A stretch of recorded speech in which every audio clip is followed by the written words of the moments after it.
देखो रिकॉर्डिंग का मैसेज क्या है, स्क्रीन शेयर है।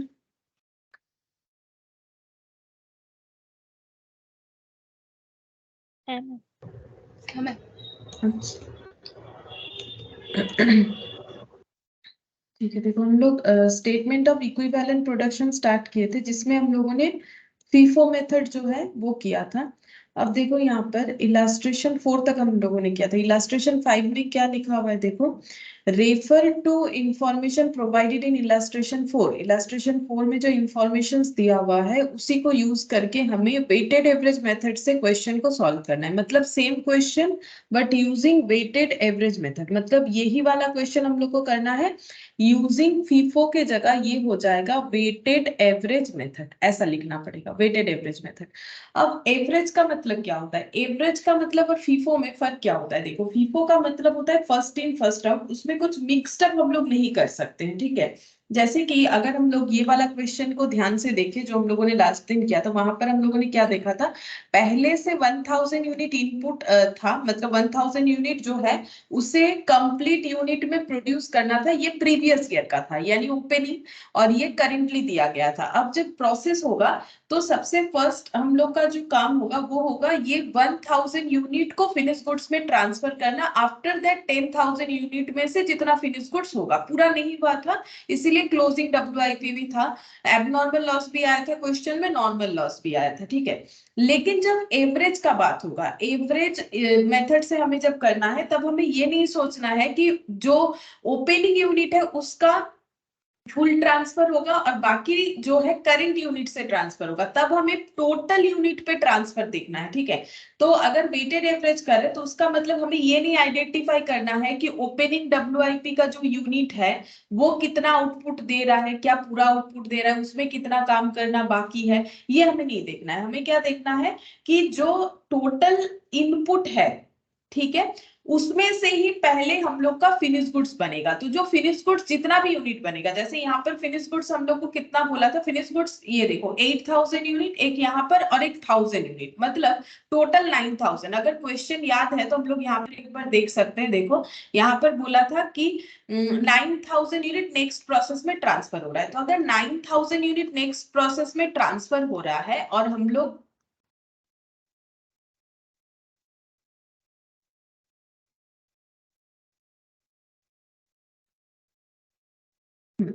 देखो अगर 9000 यूनिट हमें नेक्स्ट प्रोसेस में ट्रांसफर करना है और अगर हम लोग वेटेड एवरेज कर रहे हैं तो उसका कंसेप्ट क्या होगा, हम यहाँ पर बताते। देखो अगर हम लोग फीफो कर रहे हैं तो क्या कंसेप्ट लगता है, अगर हम लोग वेटेड एवरेज कर रहे हैं तो क्या कंसेप्ट होगा। वेटेड एवरेज मेथड देखो, हम लोगों के पास ओपनिंग में कितना यूनिट है 1000, जो कि कंप्लीटेड नहीं है, इनकम्प्लीट है, 60% कंप्लीट है, बाकी कंप्लीट करना पड़ेगा। और करेंट ईयर में हम लोग जो यूनिट इंट्रोड्यूस कर रहे हैं वो है हम लोग का 10,000 यूनिट। ये हम लोग का इनपुट देने का सिस्टम है, ठीक है। अब अगर हम लोग का प्रोसेस फीफो फॉलो कर रहा है, मान लो यहाँ पर प्रोसेस हो रहा है, ठीक है, अब फीफो फॉलो हो रहा है। फीफो होने का मतलब है कि टारगेट रहेगा कि पहले ये यूनिट को कंप्लीट बनाना है, ठीक है, उसके बाद इसमें से जितना भी कंप्लीट यूनिट बन रहा है वो बनेगा, ठीक है। जैसे कि अगर इस क्वेश्चन के अकॉर्डिंग हम लोग चले तो क्वेश्चन में मैं बोला गया था कि नॉर्मल लॉस हो जाएगा, यहाँ पर देखो नॉर्मल लॉस होगा कहा गया 10% ऑफ टोटल इनपुट। तो टोटल इनपुट था 11,000, इसका 10% यानी नॉर्मल लॉस हो जाएगा 1100। देखो यही हम लोगों ने यहाँ पर फाइंड आउट किया था। हम जस्ट एक बार पूरा रिकॉल करवा रहे, दोनों को कंपेयर करके बताएंगे तो समझ में आ जाएगा कि हम डिफरेंस क्या है दोनों मेथड में। नॉर्मल लॉस हम लोग का 1100 और बोला क्लोजिंग में रह जाएगा, मतलब इनकम्प्लीट कंडीशन में, मतलब मान लो ये प्रोसेस में ही रह गया, क्लोजिंग में कितना रहेगा 800 यूनिट, ठीक है, क्लोजिंग में 800 यूनिट, यानी कि जो भी इनपुट दे रहे हैं उसका हम लोग का क्या कंडीशन हो रहा है वो हम लोग देख रहे हैं। Good evening Priya. Good evening good Priya. Evening ma'am. अच्छा देखो हम लोग यहाँ पर वही लास्ट क्लास में जो किए थे उसी को हम एक बार रिपीट कर रहे हैं। तो यहाँ पर देखो हम लोग का 11,000 इनपुट था जिसमें से नॉर्मल लॉस हो जाएगा 1100, मतलब जो प्रोसेस हो रहा है उसमें क्या क्या कंडीशन एज आउटपुट हमें मिल रहा है, ठीक है। नॉर्मल लॉस 1100, क्लोजिंग डब्ल्यूआईपी 800, ठीक है, क्लोजिंग डब्ल्यूआईपी कितना हो रहा है 800 हो रहा है। अच्छा, उसके इसके अलावा और क्या बोला है, क्लोजिंग WIP 800 और हम लोग का नॉर्मल लॉस बोला है। तो देखो अगर 11,000 में से 1100 नॉर्मल लॉस हो जाएगा, 800 हम लोग का, और ट्रांसफर करने बोला है 9,000 यूनिट, 9,000 यूनिट ट्रांसफर होगा। अब ये ट्रांसफर हमें समझना है, अगर हम लोग फीफो कर रहे हैं तो ट्रांसफर कैसे होगा। अगर हम लोग फीफो कर रहे हैं तो ट्रांसफर जो होगा फिनिश गुड्स ट्रांसफर होता है हमेशा, ठीक है। तो ये जो ओपनिंग WIP का 1000 यूनिट है, ये फुल्ली ट्रांसफर होगा, क्योंकि सबसे पहला टास्क रहेगा फीफो में फर्स्ट इन फर्स्ट आउट, जो फर्स्ट इनकम्प्लीट यूनिट है उसे कंप्लीट बनाना पड़ेगा। और बाकी जो 8,000 है, क्योंकि ट्रांसफर 9,000 करना है, तो 9,000 का कैसे बाइफर्केशन होगा, 1,000 from opening WIP and 8,000 from current year का जो इनपुट है उससे होगा। तो फिनिश गुड्स जो बन रहा है टोटल में 9,000 जरूर बन रहा है, लेकिन फीफो के अकॉर्डिंग अगर देखें तो 1,000 from opening WIP and 8,000 from current year, ठीक है। तो 10,000 में से हम लोग का 8,000 जो है फिनिश गुड्स बन रहा है, 800 क्लोजिंग स्टॉक में जा रहा है, 1100 हम लोग का नॉर्मल लॉस हो रहा है। उसके बाद हमारा मैच नहीं हुआ इनपुट आउटपुट, तो वो हम लोग का एबनॉर्मल लॉस है। क्यों आया, ये देखो 11,000 का टोटल हम लोग का इनपुट था, 1100 नॉर्मल लॉस हुआ, तो टोटल 9,900 जो है हम लोग का आउटपुट होना चाहिए, जिसमें से 9,000 ट्रांसफर हो जाएगा। ये पूरा ले रहे इसीलिए बता रहे इस तरीके से। क्लोजिंग में 900 होना चाहिए, जबकि क्लोजिंग में 800 है, यानी 100 एबनॉर्मल लॉस है। ये अगर हम लोग पूरा ओवरऑल बताएं। अब ये जो 9,000 आउटपुट हुआ था, क्योंकि ये फीफो मेथड था, तो ये आउटपुट का यूनिट को हमें बाइफर्केशन करना है, दो पार्ट में डिवाइड करना है। एक हो जाएगा हम लोग का ओपनिंग वाले से, दूसरा हम लोग का करंट। तो ओपनिंग वाला पूरा ले लेना है and remaining portion from current year. तो रिमेनिंग कितना हो रहा है, 8,000, ठीक है। अब यही चीज जब हम लोग वेटेड एवरेज मेथड से करेंगे, जो कि आज हम लोग करेंगे, वेटेड एवरेज मेथड से करेंगे, तो हम लोग किस तरीके से करेंगे। तो वेटेड एवरेज मेथड में जब हमें करना है, तब हमें यहाँ पर ये जो ट्रांसफर है इसे हमें दो पार्ट में डिवाइड करने का जरूरत नहीं, मतलब फिनिश गुड्स को। तो कैसे करेंगे, देखो वेटेड में तो हम लोग का क्वेश्चन तो सेम ही लेने बोला है जो हम लोगों ने लास्ट दिन किया था।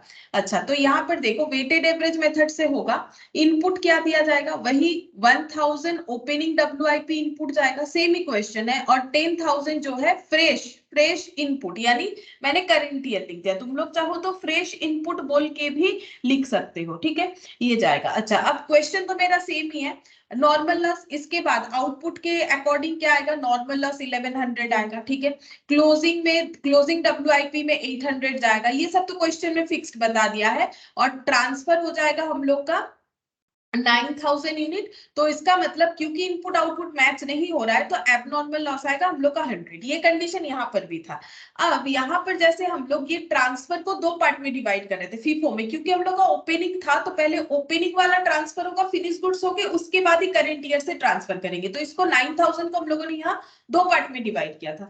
बट यहाँ पर क्या होगा, ये 9,000 को हम लोग दो पार्ट में डिवाइड नहीं करेंगे। क्यों नहीं करेंगे, क्योंकि यहाँ पर हम लोग एवरेज करने का मतलब क्या है, सबको मिक्स्ड अप कर देना। जैसे अगर तुम लोग का किसी भी रिजल्ट को तुम लोग एवरेज करके ही परसेंटेज बताते हो, लाइक कॉलेज का हो, स्कूल का हो, ठीक है। तो अगर कोई पूछता है कि 10 में कितना मिला, तो मान लो 10th में तुम लोग को जितना भी मिला है, फॉर एग्जाम्पल अगर 80% मिला है, 90%, जिसको जो भी मिला है, 60-50 जो भी हो, ठीक है। तो जो भी परसेंटेज मिला है, इसका मतलब ये थोड़ी ना है कि पर सब्जेक्ट में, अगर मान लो मुझे 50% मिला है, तो क्या पर सब्जेक्ट में 50 करके मिला है, ऐसा नहीं है। किसी में कुछ वैल्यू मिला है, किसी में कुछ वैल्यू, ये सबको मिला के, जैसे मान लो अगर किसी का 4 सब्जेक्ट है, तो 4 सब्जेक्ट का टोटल करके डिवाइडेड बाय 4 करने से मान लो 50 आया या 52 आया, तो 52%, ये एवरेज हो गया। बट इसका मतलब ये नहीं कि इंडिविजुअली हर एक सब्जेक्ट में हमें 52 मिला है, ऐसा थोड़ी ना होता है। तो वही चीज हो रहा है यहाँ पर, हम लोग क्या करने वाले, एवरेज करने वाले, वेटेड एवरेज मेथड। तो हम लोग क्या बोलेंगे कि टोटल 11,000 का जो हम लोगों ने इनपुट दिया है, चाहे वो प्रीवियस ईयर और करंट ईयर का मिक्स्ड अप हो, उससे हम लोग का क्या बना है, फिनिश गुड्स बना है, उसी से हम लोग का नॉर्मल लॉस बना है, उसी से क्लोजिंग WIP और उसी से एबनॉर्मल लॉस। तो ये जो 9,000 है, ये 9,000 को हम लोग पूरा जो है 100% कंप्लीटेड मानेंगे। मतलब हम ये कहना चाह रहे हैं कि ये 9,000 हम लोग का फिनिश गुड्स है, जो कि ट्रांसफर हो रहा है नेक्स्ट प्रोसेस में, तो फिनिश गुड्स हम लोग का 100% कंप्लीट होगा। यहाँ पर हम लोगों ने 1,000 और 8,000 को 100% कंप्लीट दिखाया था। अगर तुम लोग यहाँ पर एक बार देखोगे तो ये दिख जाएगा, ये देखो यहाँ पर ये देखो 1000 को हम लोगों ने दिखाया था और यहाँ पर 8000 को 100% कंप्लीट दिखाया था। और 1000 को 100% क्यों नहीं दिखाया था? बिकॉज 1000 ओपनिंग डब्ल्यूआईपी था जिसपे ऑलरेडी 60% काम हो चुका था, तो 40% करना बाकी था। ठीक है, लेकिन एवरेज वेटेड एवरेज मेथड हमें क्या बोल रहा है? वेटेड एवरेज मेथड हमें बोल रहा है कि हम लोग ये मान रहे हैं कि ये पूरा का पूरा हम लोग जो ट्रांसफर कर रहे हैं, हम लोग का ये इनपुट जो है उससे हम लोग फिनिश गुड्स बना के ट्रांसफर कर रहे हैं। तो इस पे हम लोग को हमेशा कितना लेना पड़ेगा? 100% लेना पड़ेगा। ये हम लोग पूरा 100% लेंगे, इसको हमें बाइफरकेट नहीं करना पड़ेगा क्योंकि ये फीफो नहीं है। अब इस पे 100% क्यों ले रहे हैं? क्योंकि ये हम लोग ये मान के चल रहे हैं कि हम लोगों का करंट ईयर का खर्चा जो भी हुआ और जो प्रीवियस ईयर का जो इनपुट था उसको फिनिश गुड्स बनाने में जो भी एक्सपेंसेस हुआ वो हम लोग का करंट ईयर में हुआ। ठीक है, तो यानी कि 100% हुआ। ये फिनिश गुड्स मतलब ही 100% होगा ना, जैसे हम लोगों ने यहाँ पर भी लिखा था। देखो फिनिश गुड्स का मतलब क्या होता है? फिनिश गुड्स का मतलब 100% होता है। फिनिश्ड है तो 100% है। ये भी फिनिश्ड है बट ये ऑलरेडी 60% कंप्लीटेड था, देन 40% कंप्लीट किया हम लोगों ने। ठीक है, अच्छा अब यहाँ पर हम लोग जब इसका वेटेड एवरेज करेंगे तब हम लोग ये कहना चाह रहे हैं कि हम लोग का फिनिश गुड्स कितना है। यहाँ भी वही हो रहा है 9000 बट दो पार्ट में, लेकिन अभी हम लोग बोलेंगे कंबाइनली 9000 दिखाएंगे। और 9000 फिनिश गुड्स का मतलब ही 100% कंप्लीटेड, तो उसको हमें 100% दिखाना पड़ेगा। अब एक क्वेश्चन करते हैं, समझ में आएगा दोनों का डिफरेंस। तो क्योंकि सेम क्वेश्चन है तो और भी अच्छे से समझ में आएगा। इसमें हम लोगों ने ऐसा लिखा है, अगर हम लोग इसी क्वेश्चन को वेटेड एवरेज मेथड से करते हैं तो उसे हम लोग कैसे दिखाएंगे। देखो यहाँ पर स्टार्ट करते हैं। Question number 5।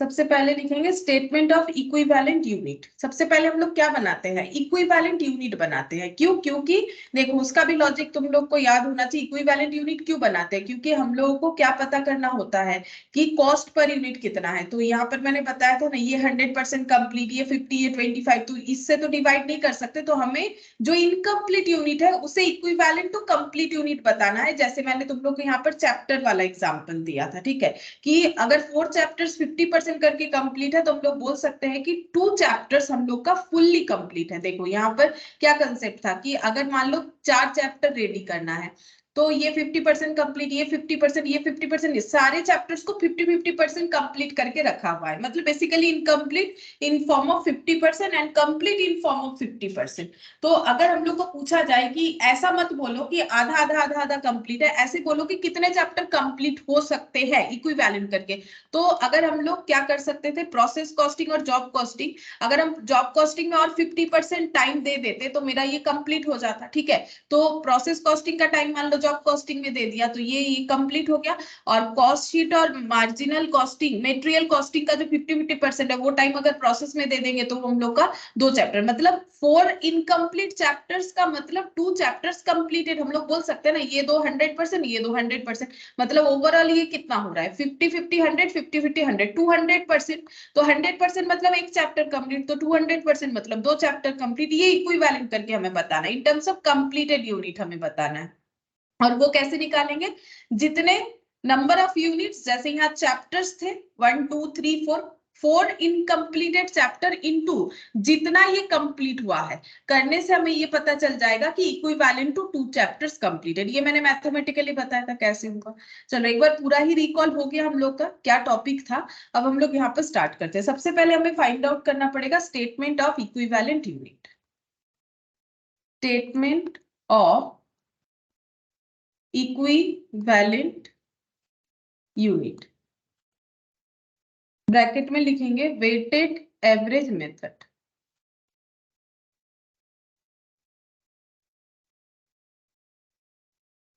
Weighted average method.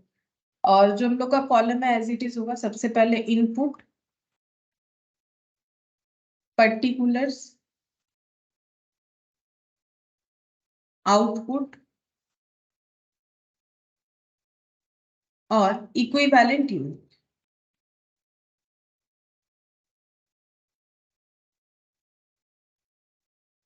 अच्छा, इक्विवेलेंट यूनिट में हमें एक परसेंटेज का कॉलम बनाना पड़ेगा और एक यूनिट का कॉलम बनाना पड़ेगा, कितना परसेंट कंप्लीट है उसके अकॉर्डिंग कितना यूनिट जो है कंप्लीट हो रहा है, ठीक है। अच्छा, अब इसका देखो, इसका लिखने का तरीका कैसा होना चाहिए, क्योंकि यहाँ पर तो हमें दोनों चीजों को बाइफरकेट करके लिखना है नहीं, ठीक है। तो हम लोग कैसे लिखेंगे, देखो यहाँ पर, देखो यहाँ पर हम लोग लिखेंगे ओपनिंग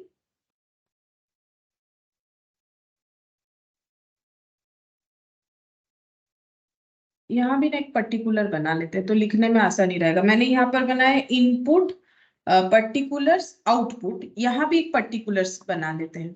लास्ट दिन नहीं बनाया था क्योंकि उसमें प्रेजेंटेशन में जरूरत नहीं हो रहा था, चाहो तो वहां भी बना सकते हैं हम लोग, यहाँ पर बना लेते हैं पर्टिकुलर्स, दोनों साइड लिखते हैं, ठीक है।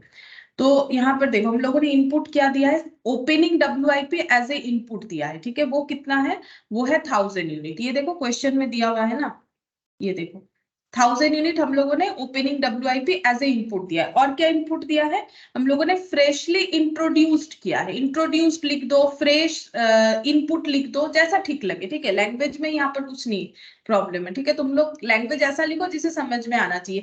फ्रेश इंट्रोड्यूस बोल के भी लिख सकते हो, फ्रेश इनपुट बोल के भी लिख सकते हो। फ्रेशली कितना दिया गया है, 10,000, ठीक है। अच्छा, अब आउटपुट टू नेक्स्ट प्रोसेस कितना है, यहाँ लिखते हैं आउटपुट टू नेक्स्ट प्रोसेस, क्योंकि वेटेड एवरेज में हमें ये नहीं देखना है कि इससे कितना आउटपुट किया, इससे कितना आउटपुट किया, यहाँ ओवरऑल हमें देखना होता है। तो हम लोग पहले दिमाग में ये सोच लेंगे कि हम लोग का टोटल इनपुट है 11,000, इसमें से कितना आउटपुट किया है। क्वेश्चन हमें बताएगा, ये देखो क्वेश्चन में हमें बता दिया है कि 9,000 नेक्स्ट प्रोसेस में जाएगा, तो वही इस प्रोसेस का आउटपुट होगा, तो यहाँ पर हो जाएगा 9,000। अच्छा, अब कुछ नॉर्मल लॉस भी था क्वेश्चन में, तो यहाँ पर लिखेंगे नॉर्मल लॉस। नॉर्मल लॉस था 10%, ये देखो 10% ऑफ टोटल इनपुट, तो ये टोटल इनपुट इसका 10% यानी 1100, ठीक है, ये हो गया। अच्छा, और क्या हो जाएगा, क्लोजिंग WIP भी क्वेश्चन बताएगा कितना रखना है, 800, तो यहाँ पर लिखेंगे क्लोजिंग WIP, ये क्वेश्चन में दे दिया है 800। अच्छा, अब ये दोनों साइड मैच हो जाना चाहिए, अगर नहीं हो रहा है, थोड़ा सा नीचे लिखते हैं क्योंकि मैच तो नहीं होगा, लास्ट दिन भी हम लोगों ने सेम क्वेश्चन किया। अगर मैच नहीं हो रहा है, ठीक है, तो एबनॉर्मल लॉस या एबनॉर्मल गेन आएगा। चेक करते हैं क्या मैच हो रहा है, क्या मैच नहीं हो रहा है। तो यहाँ पर हम लोग देखते हैं, इनपुट दिया हम लोगों ने 11,000, ठीक है, आउटपुट कितना हुआ, आउटपुट चेक करते हैं, देखो 9,000 प्लस 1100, चाहे किसी भी फॉर्म में हो, आउटपुट तो है 800, तो आउटपुट हो रहा है 10,900, जबकि इनपुट 11,000 दिया गया था, इसका मतलब कम हो रहा है, ठीक है। तो कितना कम हो रहा है, 100 यूनिट कम हो रहा है, तो 100 यूनिट हम लोग का क्या हो जाएगा, एबनॉर्मल लॉस, क्योंकि जितना इनपुट दिया उतना आउटपुट नहीं मिला, कम मिला। नॉर्मल लॉस डिडक्ट होने के बाद भी हम लोग का एक्चुअल आउटपुट जो है वो एस्टिमेटेड आउटपुट से कम आ रहा है, तो एक्चुअल आउटपुट अगर एस्टिमेटेड आउटपुट से कम आ रहा है तो हम लोग का एबनॉर्मल लॉस होगा, जो हम लोगों ने नॉर्मल प्रोसेस कॉस्टिंग में किया हुआ है। अब यहाँ डिफरेंस क्या हो गया, देखो दोनों को कंपेयर करके देखो कि क्या डिफरेंस हुआ। यहाँ पर हम लोगों ने कैसे लिखा था, 1100 800 और 100, ये देखो ये 3 पॉइंट एज इट इज है, बस यहाँ पर 2 पार्ट में लिखा हुआ था 9,000 को, उसी को हम लोगों ने यहाँ पर एक ही बार में लिखा है 9,000, क्योंकि ये वेटेड एवरेज है, तो हमें यहाँ पर इस चीज को अलग से नहीं दिखाना है, सिर्फ आउटपुट जितना नेक्स्ट प्रोसेस में जा रहा है वो लिख देना है, ठीक है। अब यहाँ पर 100% लिखेंगे, इसका लॉजिक क्या है, अगर हम लोग नेक्स्ट प्रोसेस में आउटपुट ट्रांसफर करें तो ऑब्वियसली वो 100% कंप्लीट होगा, तो अगर 100% कंप्लीट है तो इसे 100% ही लिखना पड़ेगा। अब यहाँ पर तुम लोग देख सकते हो कि ये 60% लिखा है, बट यहाँ हमें उस बाइफर्केशन का जरूरत नहीं, क्यों, क्योंकि हम लोग इसको अलग से लिख ही नहीं रहे हैं कि 9,000 में 1000 कितना गया है, 10,000 से कितना गया, हम लोग बोल रहे हैं ओवरऑल 9,000 गया है, यानी ये टोटल कंप्लीट है तभी जा सकता है, यानी 100% कंप्लीट। और यहाँ यूनिट कैसे लिखा जाता है, आउटपुट इंटू परसेंटेज करके, तो कितना हो जाएगा 9,000। 9,000 यूनिट अगर 100% कंप्लीट है यानी 9,000 कंप्लीटेड यूनिट है। नॉर्मल लॉस का हमें कुछ भी वैल्यूएशन नहीं करना होता है, ठीक है। अब इसका लॉजिक भी है, देखो क्यों नहीं करना होता है वो भी हम बता देते हैं। जैसे देखो हम लोग अगर यहाँ नॉर्मल लॉस इस क्वेश्चन में बताते हैं, जैसे मान लो हम लोग यहाँ पर नॉर्मल लॉस का वैल्यूएशन कर लेते, ठीक है, जैसे मान लो यहाँ नॉर्मल लॉस का अगर हम लोग वैल्यूएशन कर लेते, जैसे मान लो ये हम लोग का 100% अगर कंप्लीटेड होता तो 1100, फिर यहाँ 1100 ऐड हो जाता, तो ये कितना आया था 2100, इसमें 1100 ऐड होके कितना हो जाता 3200 हो जाता, ठीक है, इक्विवेलेंट यूनिट। जब हम लोग कॉस्ट पर यूनिट निकालते हैं तो कैसे कैलकुलेट करते हैं, टोटल कॉस्ट माइनस स्क्रैप जो भी होगा, अगर स्क्रैप है तो फिर हम लोग क्या करते हैं, input unit minus normal loss unit करते हैं। अब यहाँ पर देखो टोटल कॉस्ट कितना आया, यहाँ ऐड करके आया है स्क्रैप लेस करके, ये देखो स्क्रैप लेस करके ये हम लोग का टोटल कॉस्ट है 19,30,000, स्क्रैप लेस हो रहा है 11,000 डिवाइडेड बाई हमें इनपुट यूनिट करना है। इनपुट यूनिट कितना हो जाएगा हम लोग का 3,200 ये वाला, ठीक है, और माइनस करना पड़ेगा नॉर्मल लॉस यूनिट तो 1100। तो बेसिकली हम लोग का ये कितना आ जाएगा, ये घूम फिर के तो वही हम लोग का 2100 ही आ जाएगा। तो इसीलिए इसको यहाँ लिखने के लिए अवॉइड करने के लिए बोला जाता है। ये तो यूनिट लिख रहा है ना हम लोग, वैल्यूएशन तो लिख नहीं रहा है, फिर यूनिट क्यों नहीं लिखेंगे, क्योंकि एक ही बात है, अगर तुम लोग लिखोगे तो प्रॉब्लम नहीं है, लिख लो। लिखने के बाद तो फिर से वही, जब कॉस्ट पर यूनिट निकालोगे तो फिर से नॉर्मल लॉस यूनिट तो माइनस करना पड़ेगा। तो ये इससे बेटर ऑप्शन है कि हम लोग लिखे ही ना, इसीलिए यहाँ पर नॉर्मल लॉस का यहाँ पर यूनिट नहीं लिखा जाता है। अगर लिख दोगे गलत नहीं है, ऐड होगा फिर यहाँ माइनस करना पड़ेगा। तो यहाँ पर देखो हम लोगों ने फॉर्मूला यहाँ पर कितना लगा दिया डायरेक्टली,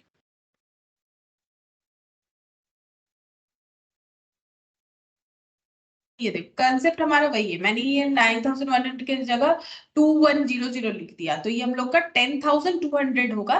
तो 10,200 माइनस 1100 यानी 9,100 हो जाएगा। ये कर लो, ये हो गया घुमा फिरा के दिखाना, ठीक है। या फिर डायरेक्टली इसे डिवाइडेड बाय 9,100 यानी इक्विवेलेंट यूनिट से डिवाइड कर दो। जहां पर हमें नॉर्मल लॉस यूनिट अगर नहीं लिखेंगे तो माइनस करने का जरूरत नहीं है, और अगर लिखेंगे तो माइनस करना पड़ेगा। और ये कंसेप्ट क्यों होता है, ये हम लोगों ने नॉर्मल प्रोसेस कॉस्टिंग जो हम लोग सीख रहे थे वहां पर ही किया था। इक्विवेलेंट यूनिट में भी सेम कंसेप्ट है, हमें कॉस्ट पर यूनिट कैसे कैलकुलेट करना है। इसीलिए नॉर्मल लॉस का जो है लिख लो कि कितना है, ये यहाँ लिखना इसीलिए जरूरी है ताकि हम लोग बैलेंस करके ये पता कर पाए कि कोई एबनॉर्मल लॉस या एबनॉर्मल गेन है कि नहीं। बट यहाँ लिखना नेसेसरी नहीं, यहाँ लिखोगे ऐड करो आफ्टर दैट उसे लेस करो, बेटर है कि लिखो ही मत, इसीलिए उसको नहीं लिखना है। तो लॉजिक भी मैंने बता दिया क्यों नहीं लिखना है। अच्छा, अब क्लोजिंग डब्ल्यूआईपी, क्लोजिंग डब्ल्यूआईपी कितना कंप्लीट है ये हमें क्वेश्चन बताएगा। 75% कंप्लीट है, तो हम लोग यहाँ पर कितना लिखेंगे 75%। अब जैसे ही इसको हम लोग इससे मल्टीप्लाई करेंगे तो हमें इक्विवेलेंट यूनिट मिल जाएगा। जैसे मैंने अभी चैप्टर्स का एग्जांपल तुम लोग को दिखाया, तो 800 इंटू 75%, तो ये कितना हो गया 600। इसका मतलब क्या हो गया, इसका मतलब ये है कि 800 इनकम्प्लीट यूनिट, बिकॉज 25% काम अभी भी बाकी है, 75% काम हो चुका है, मतलब 25% काम अभी भी बाकी है। तो इसका हम लोग ऐसा इंटरप्रिटेशन दे सकते हैं कि 800 unit completed in terms of 75%, इसको हम लोग बोल सकते हैं कि 600 यूनिट फुल्ली कंप्लीटेड, ठीक है। 800 यूनिट 75% कंप्लीट का मतलब 600 यूनिट फुल्ली कंप्लीटेड। तो हम लोग क्या कर रहे हैं, इक्विवेलेंट कर रहे हैं ना, इनकम्प्लीट यूनिट को इक्विवेलेंट टू कंप्लीटेड यूनिट में ट्रांसफर कर रहे हैं। और ये मल्टीप्लाई करने से क्यों हो जाता है उसका प्रूफ ये चैप्टर वाला जो एग्जाम्पल है वो हमें देगा कि क्यों हो जाता है। देखो यहाँ पर मल्टीप्लाई करने से आ गया ना, 2 चैप्टर्स कंप्लीटेड, तो यहाँ भी मल्टीप्लाई करने से आ जाएगा, यहाँ चैप्टर की जगह यूनिट है, बस इतना सा ही फर्क है। एबनॉर्मल लॉस, अब एबनॉर्मल लॉस कितना परसेंट कंप्लीट है, अगर क्वेश्चन हमें कुछ स्पेसिफाई कर देगा कि हाँ इतना इतना परसेंट कंप्लीट है तो हमें उतना लेना पड़ेगा, क्योंकि कुछ नहीं किया है तो 100% कंप्लीट होने के बाद ही वो डिफेक्टिव हुआ है, ऐसा ही हमें एजम्पशन लेना है। तो यहाँ पर हो गया 100, तो टोटल कर लेंगे इक्विवेलेंट यूनिट 9,000, 6,000, 1,700, मतलब 9,700 हो गया। तो ये हम लोग का क्या कैलकुलेट होके आ गया, ये हो गया हम लोग का स्टेटमेंट ऑफ इक्विवेलेंट यूनिट। यहाँ पर कितना आया था, देखो यहाँ पर आया था 9,100, अभी कितना आ गया हम लोग का 9,700, ठीक है, थोड़ा डिफरेंस आ गया। अच्छा, वेटेड एवरेज करेंगे तो डिफरेंस आएगा, सब में आंसर अलग अलग आएगा। नेक्स्ट हमें क्या प्रिपेयर करना पड़ेगा, अब जैसे हम लोगों ने इक्विवेलेंट यूनिट निकाला, क्यों निकाला, ताकि हम लोग कॉस्ट पर यूनिट कैलकुलेट कर पाए, तो हम लोग निकालेंगे cost per unit. Cost per unit निकालने के लिए हमें टोटल कॉस्ट चाहिए होगा डिवाइडेड बाई इक्विवेलेंट यूनिट, तो अभी हम लोग लिखेंगे statement of cost per equivalent production unit, ये हमें फाइंड आउट करना है, ठीक है। तो सबसे पहले कॉस्ट निकालेंगे, तो वेटेड एवरेज में कैसे कॉस्ट निकाला जाता है, यहाँ भी डिफरेंस दिखेगा। जैसे फीफो मेथड के साथ यहाँ हमें डिफरेंस दिखा, हम लोग को यहाँ भी डिफरेंस दिखेगा। देखो हम लोग कैसे करेंगे, क्योंकि हम लोग एवरेज मेथड करें तो हम लोग कैसे करेंगे, जो भी कॉस्ट लगा है आज तक पूरा टोटल कर लेना है। जो भी कॉस्ट लगा है, तो क्या क्या कॉस्ट लगा है ये देखो, हम लोग जो भी यूनिट अभी इनपुट दिए हैं इसमें, ये इनपुट यूनिट से आउटपुट पाने के लिए अभी तक हम लोगों ने जो भी कॉस्ट इनकट किया है सारा लिख देना है। तो प्रीवियसली कॉस्ट इनकट हुआ है 1,10,000, ये देखो प्रीवियसली कॉस्ट इनकट हुआ है 1,10,000 और करेंटली कॉस्ट इनकट हुआ है 19,30,000। हम लोग निकाल लेंगे टोटल कॉस्ट इनकट कितना है। तो सबसे पहले लिखेंगे कॉस्ट ऑलरेडी इनकट, ऑलरेडी इनकट, जहां से कॉस्ट इनकट होना स्टार्ट हुआ है वहां से हमें लिखना है, ठीक है।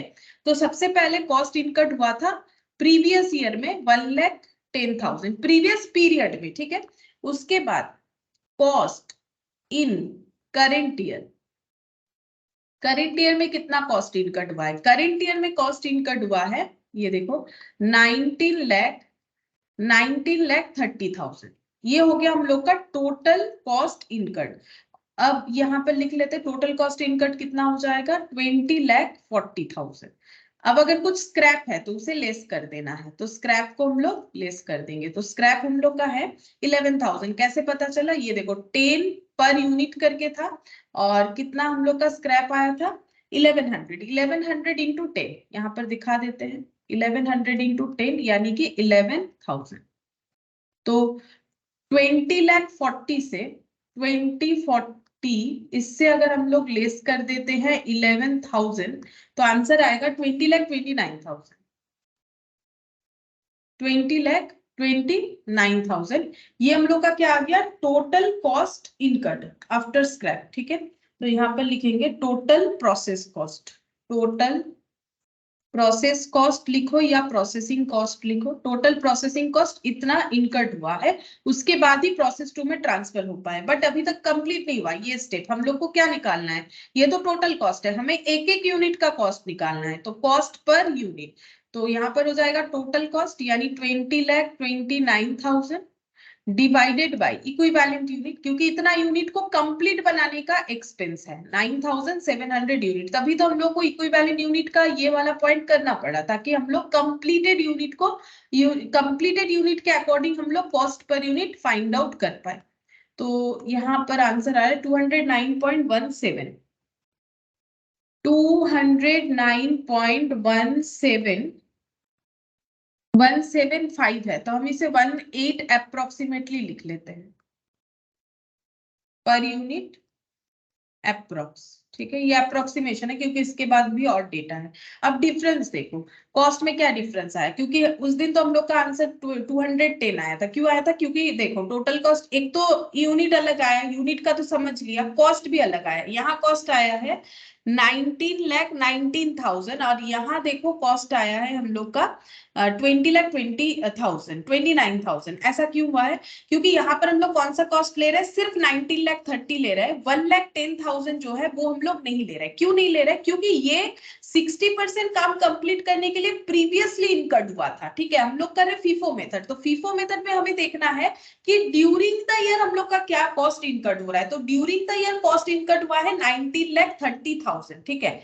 मतलब इसका मतलब क्या हुआ पता है, इसका मतलब ये है कि ये जो हम लोग 10,000 यूनिट इनपुट दिए थे, इससे जो, और ये 1,000 प्रीवियसली जो हम लोगों ने इनपुट दिया था, उससे ये जो आउटपुट का कंडीशन हुआ उसको पूरा करने में एक्सपेंस हुआ है 19,30,000। हमें बस इतना ही लेना है, क्योंकि फीफो मेथड में हमें क्या करना है, करंट ईयर वाला डेटा ही लेना है। क्योंकि देखो लॉजिक है, क्या लॉजिक है, 1,10,000 तो पहले लगा था, अभी हम लोग क्या बोल रहे हैं 1,000 यूनिट को हम लोग 40% कंप्लीट कर रहे हैं, तो इसी का कॉस्ट इनकट करेंगे। और वो तो 60% कंप्लीट करने का कॉस्ट था 1,10,000। तो हम लोग जब यहाँ पर बोल रहे हैं कि हम लोग अभी इसको 40% कंप्लीट करेंगे, तो ये फुल्ली कंप्लीट हो जाएगा, क्योंकि 60% ऑलरेडी है, तो कॉस्ट भी तो उतना ही लेना चाहिए। तो अगर हम लोग ये ले लेंगे तो फिर तो 60% वाला भी कॉस्ट आ जाएगा, फिर इसका 40% का तो कोई मतलब होगा नहीं। तो फीफो मेथड हमें क्या बोल रहा है कि जो जितना बाकी है उतना कंप्लीट करने का कॉस्ट लेना चाहिए। तो यहाँ पर देखो ये 1000 को 40% कंप्लीट करना है,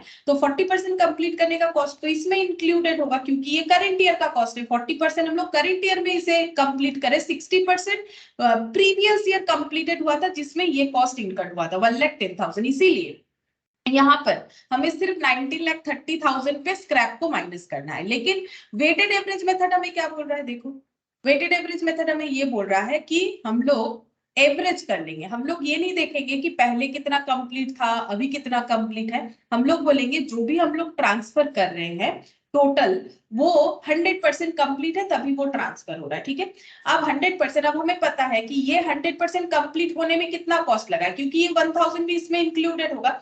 100% कंप्लीट होने में कितना कॉस्ट लगा है, ये पूरा 100% कंप्लीट होने में कॉस्ट लग जाएगा प्रीवियसली 1,10,000 और 90,30,000 करंट ईयर। तो जो भी हम लोग यूनिट ट्रांसफर करें ये दोनों का मिक्स्ड अप ट्रांसफर हो रहा है, ये दोनों का मिक्स्ड अप में से 9,000 जा रहा है। अब कितना क्या जा रहा है वो हमें नहीं पता, क्योंकि एवरेज हो जा रहा है ना। अब इसमें से कितना यूनिट जा रहा है इसमें से कितना यूनिट जा रहा है वो हमें नहीं पता, तो हमें टोटल लगाना पड़ेगा। तो टोटल कितना कॉस्ट हुआ, टोटल इतना कॉस्ट हुआ, क्योंकि हो सकता है कि 1000 में से पूरा गया या फिर थोड़ा 1000 में से गया बाकी यहाँ से गया, वो तो हमें नहीं पता। जब हम लोग चीजों को मिक्स्ड अप कर देंगे तो हमें क्या पता है, जैसे ऐसा होता है ना, ऐसे क्वेश्चन तुम लोग 9-10 में किए होंगे कि जो है चाय पत्ती के साथ जो है ये दो टाइप ऑफ जो है चाय की पत्ती को मिक्स्ड अप किया गया, एक इतने रुपए किलो था दूसरा उतना रुपए किलो था, दोनों को मिक्स्ड अप कर दिया तो क्या होगा, एवरेज हो जाता है ना। वैसा ही क्वेश्चन ये वाला है। यहाँ पर देखो ये 1000 यूनिट इनपुट और यहाँ पर 10,000 यूनिट इनपुट। ठीक है, अब ये जो इनपुट है इसको हम लोग क्या कर रहे हैं, एवरेज कर रहे हैं। तो कॉस्ट को भी हमें क्या करना पड़ेगा, एवरेज। तो एवरेज करने के लिए हमें लेना पड़ेगा टोटल कॉस्ट। करंट ईयर का क्यों ले, क्योंकि हमें यहाँ पर हम लोगों ने फिर 100% ले रखा है ना, तो 100% कॉस्ट लेना पड़ेगा फिनिश गुड्स को टोटल ट्रांसफर, मतलब ये पूरा जो हमें आउटपुट मिला है उसमें हमें पूरा कॉस्ट को इनकट करवाना पड़ेगा। मतलब ड्यूरिंग द ईयर जो भी हम लोग का कॉस्ट इनकट हुआ है as well as previous year वाला भी। ठीक है, क्योंकि देखो एबनॉर्मल लॉस जो है वो तो 100%, यहाँ पर ये देखो 75%, तो ये सब का तो हमें पता है। करेंट ईयर में 19,30,000 बाय, लेकिन इसमें हमें नहीं पता ना कि कितना कितना कॉस्ट अलग अलग, हमें तो नहीं पता कि इसमें से 1000 ही गया है और इसमें से 10,000, क्योंकि ये फीफो नहीं है, हम लोगों ने कर दिया मिक्स्ड अप, दोनों यूनिट को पंच कर दिया है। ठीक है, फ्रेश वाले को भी और जो ओपनिंग वाला था उसको भी, फिर हम लोगों ने प्रोडक्शन स्टार्ट किया। तो हम लोग क्या बोलेंगे, इस बार खर्चा हुआ इतना और इसके पहले खर्चा हुआ था इतना। ठीक है, तो टोटल इतना खर्चा हो जाएगा, तो उसमें हमें एवरेज कर देना है। एवरेज कैसे करेंगे, total cost previous cost current cost, मतलब अब तक का लगा हुआ टोटल खर्चा, तो अब तक का टोटल खर्चा माइनस उससे स्क्रैप, और ये बस ये इतना डिफरेंस है। ठीक है, दोनों चीजों में। अब हम लोग नेक्स्ट स्टेप बनाएंगे दैट इज वैल्यूएशन। तो यहाँ पर लिखेंगे स्टेटमेंट ऑफ वैल्यूएशन या फिर इवैल्यूएशन, जो जो ठीक लगे लिख सकते हो। क्या क्या वैल्यूएशन करना पड़ेगा, तो उसके लिए हम लिख लेते हैं particular equivalent unit, equivalent unit, cost per unit और टोटल। देखो क्या क्या वैल्यूएशन करना पड़ेगा, फिनिश गुड्स का, नॉर्मल लॉस का जरूरत नहीं, क्लोजिंग डब्ल्यूआईपी का और एबनॉर्मल लॉस का। तो यहाँ पर लिखते हैं फिनिश गुड्स का,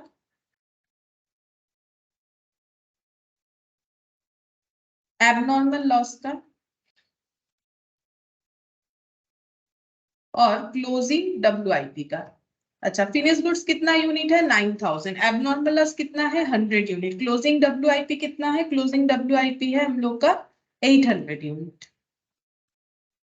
अच्छा, कॉस्ट पर यूनिट कितना करके आएगा, कॉस्ट पर यूनिट ये देखो 209.18, 209.18, 209.18। अभी तो हम लोगों ने कैलकुलेट किया ना कॉस्ट पर यूनिट कितना करके आया। अब मल्टीप्लाई करेंगे तो ये जो भी डेटा है इंटू 9000। अच्छा, ये कितना आ रहा है 18,82,000 ऐसे आ रहा है, 18,82,000। अच्छा, देखो अब हम लोग ना जो डिजिट्स है उसे लेके भी कर सकते हैं, या फिर जो मैंने 0.18 लिखा है उससे भी मल्टीप्लाई कर सकते हैं। तुम लोग जैसा करना चाहो कर सकते हो। आंसर जो कॉपी चेक करेंगे उनके पास दोनों तरह का ही आंसर होगा, तो उसमें कोई प्रॉब्लम नहीं। अगर तुम लोग ये अप्रोक्सीमेशन वाला डेटा लेके करोगे, क्योंकि यहाँ तो लेजर नहीं है कि तुम लोग को मैच करने के लिए पूरा डेटा लेके करना ही पड़ेगा, ऐसा कोई फिक्स्ड बात नहीं है। तो तुम लोग इसको नॉर्मल तरीके से भी ऐसे 209.18 करके भी कैलकुलेट करके देख सकते हो कितना आ रहा है। तो यहाँ पर देखो हम 209.18 से कर लेते हैं, इनटू हो जाएगा 9000, तो ये हो गया 18,82,620। अच्छा अब 100 से करेंगे तो 100 इंटू 209.18, तो ये हो गया 20918।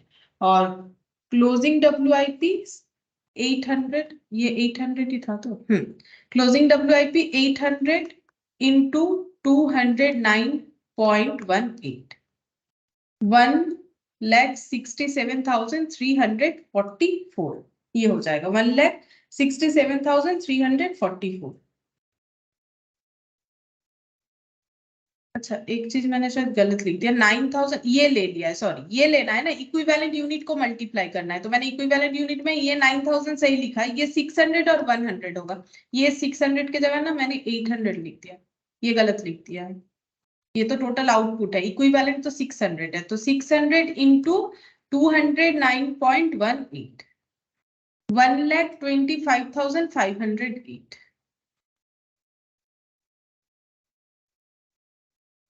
ठीक है, ये हम लोग का कंप्लीट हुआ कि कॉस्ट स्टेटमेंट ऑफ जो है वैल्यूएशन। ठीक है, अच्छा अब और एक क्वेश्चन करेंगे, अभी काफी सारा क्वेश्चन हम लोग करेंगे तो हमें और भी जो है डेप्थ हो जाएगा कंसेप्ट पे कि कैसे करके हो रहा है।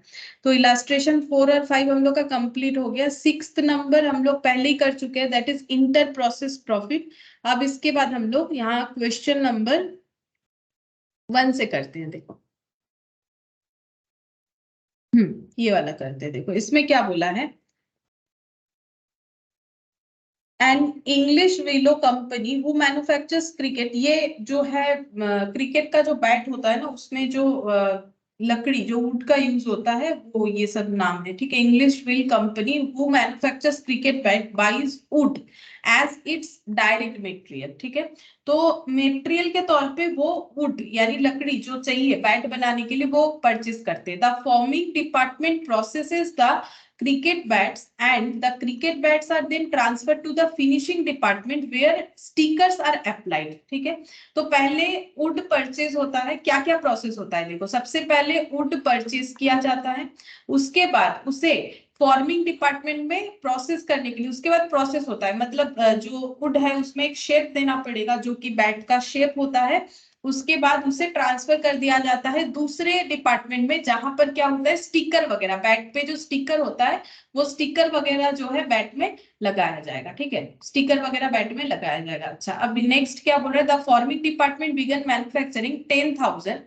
जो फॉर्मिंग डिपार्टमेंट है मतलब जहां पर बैट प्रोड्यूस हो रहा है वहां पर क्या होगा, मैन्युफैक्चरिंग किया उन्होंने 10,000 इनिशियल बैट्स। तो उन्होंने 10,000 बैट्स जो है प्रोड्यूस किया during the month of December, दिसंबर के मंथ में उन्होंने 10,000 बैट प्रोड्यूस किया है for the first time and their cost is as follows. First time यानी कोई ओपनिंग WIP नहीं होगा। देखो अगर किसी का बिजनेस फर्स्ट टाइम हो रहा है तो इसका मतलब इसमें कोई ओपनिंग WIP नहीं होगा, फर्स्ट टाइम प्रोडक्शन कर रहा है, तो अभी के बाद से कुछ ओपनिंग WIP हुआ तो हो सकता है, अगर इस बार कोई क्लोजिंग WIP होगा। फिर बोल रहा है क्या क्या इन्होंने खर्चा कर लिया है, डायरेक्ट मटेरियल यानी यहाँ पर मटेरियल है वुड, उस पे खर्चा हुआ है 33,000। कन्वर्जन कॉस्ट, कन्वर्जन कॉस्ट का मतलब होता है लेबर का खर्चा। ठीक है, मतलब मटेरियल को देखो, कन्वर्जन कॉस्ट का मतलब होता है मटेरियल को लेबर अपने जो टेक्निक है उससे जब फिनिश गुड्स में ट्रांसफर करता है, लेबर और ओवरहेड का खर्चा, ये होता है कन्वर्जन कॉस्ट। ठीक है, तो यहाँ कन्वर्जन कॉस्ट बोला है 17,000, टोटल 50,000, ये दोनों का टोटल करो 50,000 आ जाएगा, तो इतना एक्सपेंसेस हुआ है। अच्छा अब नेक्स्ट क्या बोल रहा है, a total of 8,000 cricket bats were completed. तो उन्होंने स्टार्ट किया था 10,000 क्रिकेट बैट बनाना। ठीक है, जिसमें उन्होंने ये एक्सपेंसेस किया। बट 8,000 ही बैट कंप्लीट हुआ and transfer to finishing department, क्योंकि जो फॉर्मिंग डिपार्टमेंट है वो क्रिकेट बैट रेडी करने के बाद स्टिकर लगवाने के लिए फिनिशिंग डिपार्टमेंट में सेंड करता है। द रेस 2000 कहां से आया? देखो 10,000 बैट बनाने का इनिशियली सोचा गया था, जिसमें से 8,000 नंबर ऑफ बैट्स कंप्लीटेड है, ठीक है, कंप्लीटेड।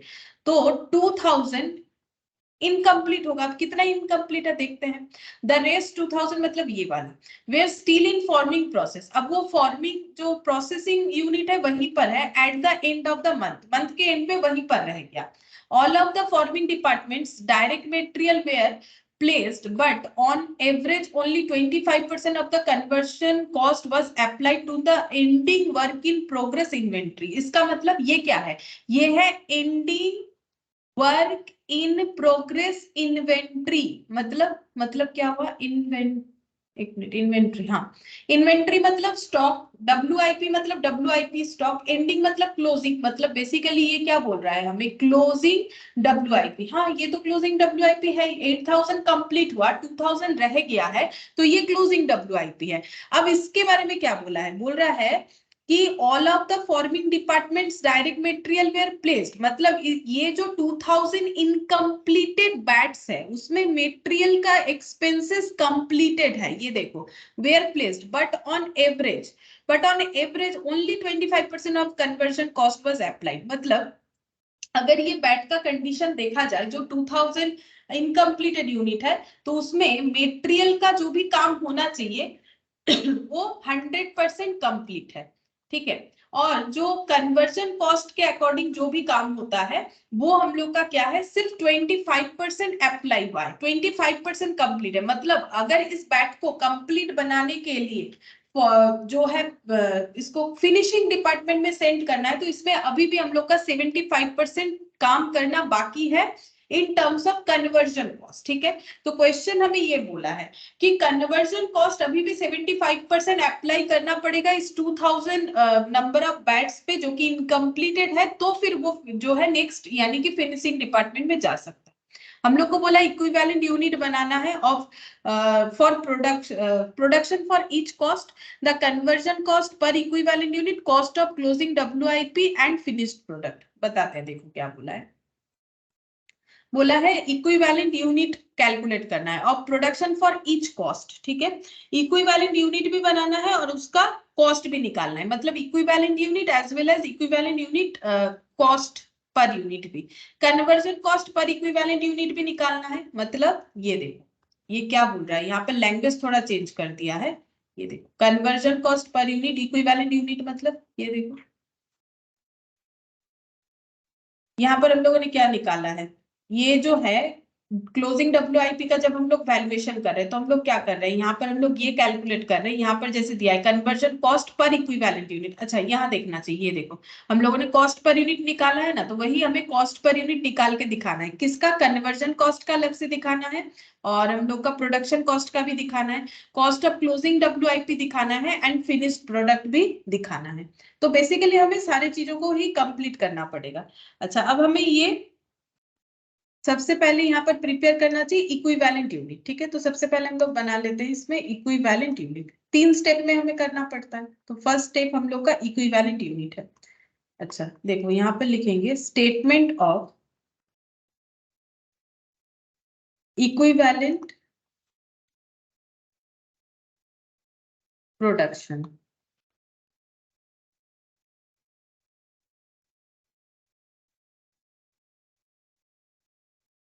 तो यहाँ पर लिख देते हैं पर्टिकुलर्स,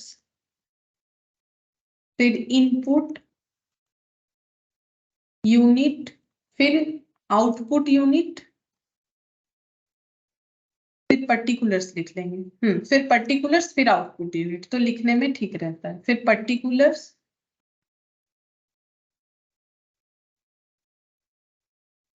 फिर आउटपुट यूनिट और यहां पर हो जाएगा इक्विवेलेंट यूनिट।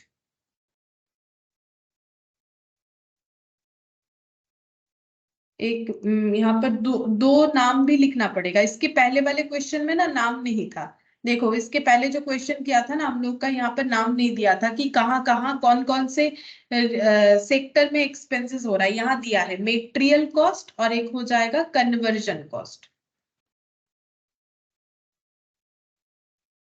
और मेटेरियल कॉस्ट यहाँ पर परसेंटेज यूनिट और यहाँ पर भी परसेंटेज और यूनिट। अच्छा, अब सबसे पहले यहाँ पर देखो कितना इनपुट दिया गया है। 10,000 बैट फर्स्ट टाइम प्रोड्यूस करने का सोचा गया है, तो यहाँ पर हम लोग लिखेंगे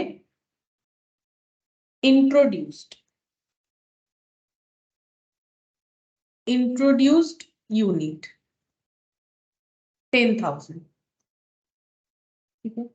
अच्छा, अब इसमें से देखो कंप्लीटेड है 8,000 और 2,000 इनकम्प्लीट है, क्लोजिंग में है। तो यहाँ पर हम लोग आउटपुट में क्या लिखेंगे? आउटपुट में लिखेंगे 8,000 और यहाँ पर लिखेंगे 2,000। तो ये 2,000 क्या है? 2,000 हम लोग का क्लोजिंग WIP, तो यहाँ पर लिख देंगे क्लोजिंग WIP ये वाले पर्टिकुलर कॉलम में। और यहाँ पर हम लोग लिखेंगे कंप्लीटेड यूनिट या फिर फिनिश गुड्स। कंप्लीटेड लिख सकते हैं या फिर कॉमा लिख के ऐसे लिख देते फिनिश गुड्स, कोई भी एक लिख सकते हैं, या फिर completed that is finish goods ऐसे भी लिखा जा सकता है। तो 10,000 इनपुट किया, ये सिंपल है क्वेश्चन। यहाँ पर 8,000 हम लोग का यूनिट आउटपुट आया है, कंप्लीटेड है जो, और क्लोजिंग WIP में 2,000 रह गया। अब इसका हम लोग इक्विवेलेंट यूनिट कैसे फाइंड आउट करेंगे? अगर कोई चीज कंप्लीटेड है तो फिर उस पे सारे काम जो भी कॉस्ट है, मेटेरियल हो या कन्वर्जन, वो 100% कंप्लीट होगा, तो परसेंटेज में 100 लिख लिया। अब 8,000 यूनिट अगर 100% कंप्लीटेड है तो कंप्लीटेड यूनिट ही 8,000 होगा। 8,000 इंटू 100%, 8,000 इंटू 100%, 8,000 हो जाएगा। अब 2,000 यूनिट का क्या बोला है? बोल रहा है कि मेटेरियल का काम इसमें फुल्ली कंप्लीटेड है, मतलब 100% यहाँ पर लिखेंगे। तो 2,000 का 100% यानी 2,000 हो जाएगा। जबकि जो कन्वर्जन कॉस्ट है वो 25% कंप्लीट है, तो यहाँ पर हमें लिखना पड़ेगा 25%। तो ये कितना हो जाएगा? 500। ठीक है। अच्छा, अब ये मैंने यहाँ 25 लिखा है यहाँ, लेकिन मैंने 75 नहीं लिखा है। उसका लॉजिक भी समझो, लास्ट दिन भी मैंने बोला था। हम लोग यहाँ पर क्या लिख रहे हैं कि करेंट ईयर में हम लोग का कितना परसेंट काम कंप्लीट हो रहा है। ठीक है, तो करेंट ईयर में हम लोग का 25% काम कंप्लीट हुआ है, इधर 100%। और अगर इसे कंप्लीटेड यूनिट बनाना है तो नेक्स्ट पीरियड में हमें 75% काम करना पड़ेगा। तो अभी हमें क्या करना है? हमेशा करेंट ईयर के अकॉर्डिंग हमें वैल्यूएशन करना पड़ेगा कि अभी हम लोगों ने कितना कंप्लीशन किया है।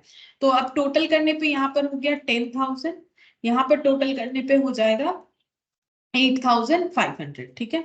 अच्छा, अब नेक्स्ट हम लोग प्रिपेयर करेंगे statement of cost per equivalent unit. Statement of cost per equivalent unit.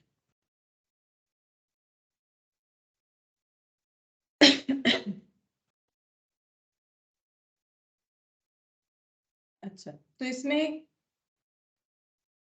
हम लोग को फाइंड आउट करना पड़ेगा कि टोटल कॉस्ट कितना हुआ है और इक्विवेलेंट यूनिट कितना है, कॉस्ट पर यूनिट कितना होगा। तो हम लोग पहले टोटल कॉस्ट फाइंड आउट करेंगे। तो कितना टोटल कॉस्ट है? ये देखो 33,000 एंड 17,000 दोनों मिला के 50,000। तो हम लोग टोटल कॉस्ट लिख लेते हैं ऐसे करके।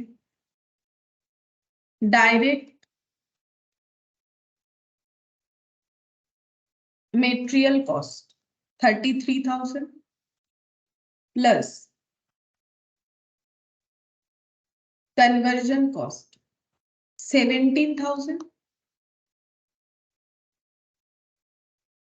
50,000।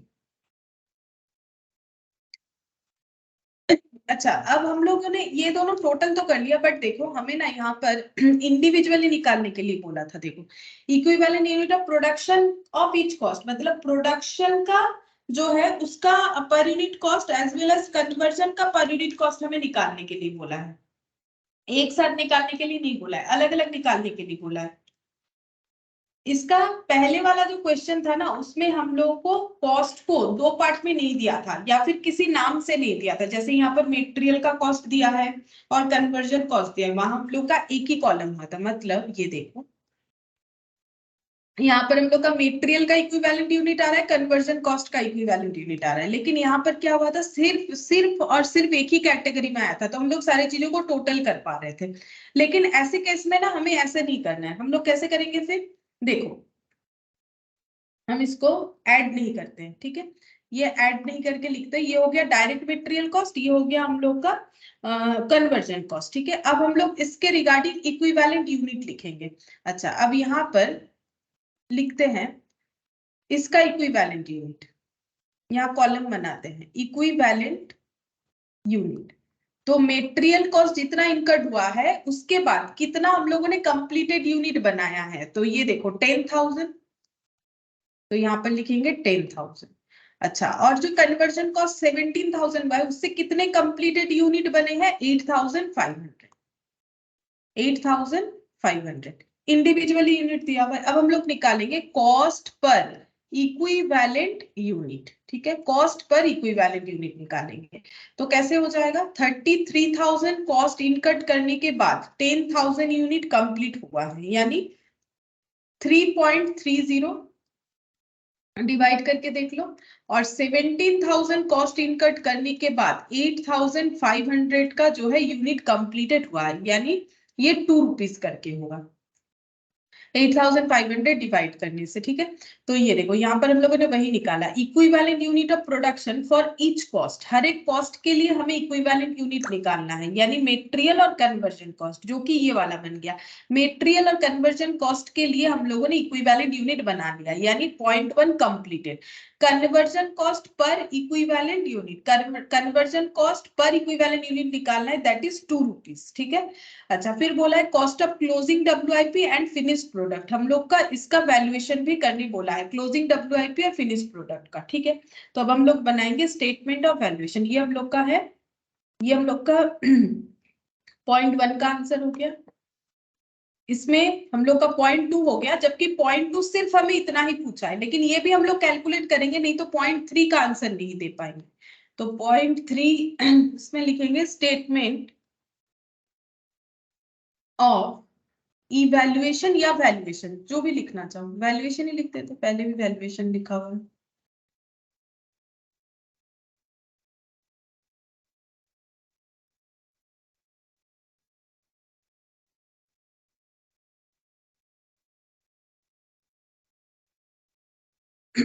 वैल्यूएशन देखो, पर्टिकुलर्स, इक्विवेलेंट यूनिट,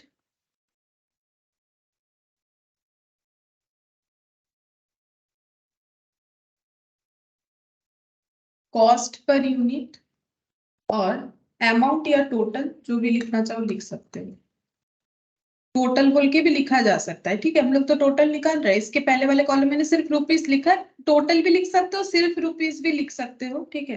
वो लिखते लिखते कभी कभी हम टोटल भी लिख देते, तो उसको इग्नोर करो, ऐसा मत सोचो कि कॉलम का फॉर्मेशन अलग है, कंसेप्ट देख लो, कंसेप्ट एज इट इज है, टोटल लिखने से भी ठीक है, रुपीस लिखोगे तो भी ठीक है। वैल्यूएशन किसका करना है, ये देखो, कंप्लीटेड फिनिश गुड्स का और क्लोजिंग डब्ल्यूआईपी का, मतलब ये तो यूनिट निकाला है, इसका वैल्यूएशन निकालेंगे, तो क्लोजिंग डब्ल्यूआईपी, क्लोजिंग डब्ल्यूआईपी का जो है हम लोग का क्या क्या यहाँ पर आइटम बोल के लिख देते एक कॉलम, ठीक है। क्या क्या खर्चा है, मेटेरियल के रिगार्डिंग खर्चा हुआ है, और कन्वर्जन कॉस्ट, कन्वर्जन कॉस्ट, ठीक है। तो मेटेरियल और कन्वर्जन कॉस्ट यहाँ पर इक्विवेलेंट यूनिट कितना है, क्लोजिंग डब्ल्यूआईपी का इक्विवेलेंट यूनिट मेटेरियल का है 2,000 और कन्वर्जन कॉस्ट का है 500, तो यहाँ पर लिखेंगे 2,000, यहाँ पर लिखेंगे 500, कॉस्ट पर यूनिट यहाँ से कैलकुलेट हुआ है, ये देखो 3.3 और 2 रुपीज, तो ये हो गया 3.30 और ये 2 रुपीज, तो यहाँ पर कितना हो जाएगा, यहाँ पर हो जाएगा हम लोग का 6,600 और ये हो गया 1,000, तो टोटल कॉस्ट हम लोग का हो जाएगा। इसको सिर्फ कॉस्ट लिख के नेक्स्ट कॉलम में टोटल कॉस्ट ऐसा भी चाहो तो लिख सकते हो, इसको कॉस्ट लिख के, मतलब और एक कॉलम प्रेजेंटेशन अच्छा होगा इसमें, ये देखो ये कॉस्ट लिख दिया, अब टोटल कॉस्ट, टोटल कॉस्ट मतलब ये दोनों का एडिशन, तो ये कितना हो जाएगा 7,600। इसका मतलब क्या हुआ, जो 2000 जो क्लोजिंग WIP है, पहला एक ही लाइन में अगर बोले क्लोजिंग WIP का वैल्यूएशन हुआ है 7,600, मतलब क्लोजिंग WIP पे अभी तक कॉस्ट इनकट हो चुका है 7,600। अब अगर बाइफर्केशन पूछे तो मेटेरियल के रिगार्डिंग इतना, कन्वर्जन कॉस्ट के रिगार्डिंग इतना, कॉस्ट पर यूनिट कितना आया था, ऐसे आया था। कैसे करके किया हम लोगों ने, यूनिट को इक्विवेलेंट करके किया, क्योंकि यूनिट तो फुल्ली कंप्लीटेड था नहीं। तो ये हम लोग का कैलकुलेट हुआ। अब नेक्स्ट हम लोग कैलकुलेट करेंगे फिनिश्ड गुड्स का।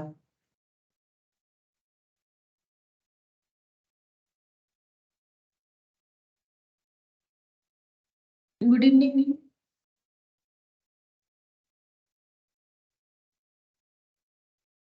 Good evening ma'am. अच्छा देखो, मेटेरियल और यहाँ पर कन्वर्जन कॉस्ट।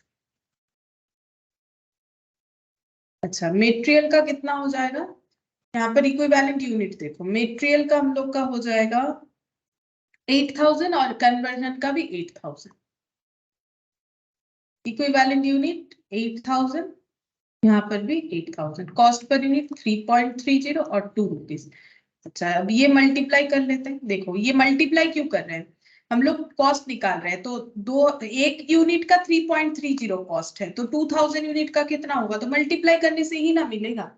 यहाँ पर हो गया 16,000 और ये हो जाएगा 26,000 होगा शायद, देखते हैं। 8,000 इंटू 3.3 यानी कि 26,400 टोटल कर लेते हैं। 42,400, 42,400 ये हो गया। अच्छा देखो हमें वही पूछा था, तो पहला क्वेश्चन का आंसर तो मैंने समझाया कैसे होगा, equivalent unit of production for each cost, हर एक कॉस्ट का हम लोग इक्विवेलेंट यूनिट फाइंड आउट करें। उसके बाद conversion cost per equivalent unit हम लोगों ने फाइंड आउट किया। फिर cost of closing WIP and finished product, तो क्लोजिंग WIP और फिनिश्ड प्रोडक्ट का हम लोगों ने कॉस्ट यानी टोटल कॉस्ट, कॉस्ट यानी इंडिविजुअली, और टोटल कॉस्ट पूछे तो ये वाला, तो ये हम लोग का पॉइंट नंबर 3 कंप्लीट हुआ। ठीक है, ये हम लोग का पॉइंट नंबर 3 कंप्लीट हुआ।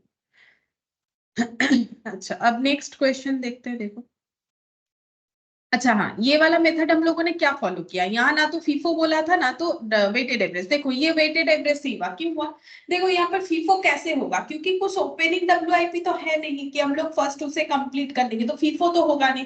तो यहाँ पर तो बस एक ही यूनिट है, उसी पे हमें कॉस्ट कैलकुलेट करना है। तो ये नॉर्मली जैसे वेटेड एवरेज होता है वैसे ही हो गया कि टोटल कॉस्ट अभी तक हम लोगों ने कितना इनकट किया है, हाँ उसे इन टर्म्स ऑफ मेटेरियल और in terms of conversion cost हम लोगों ने निकाला है। टोटल हमें दे ही दिया था, हम लोग को सिर्फ इक्विवेलेंट यूनिट से डिवाइड करके कॉस्ट पर यूनिट कैलकुलेट करना था। तो यहाँ तो फीफो का कोई कंसेप्ट आएगा ही नहीं।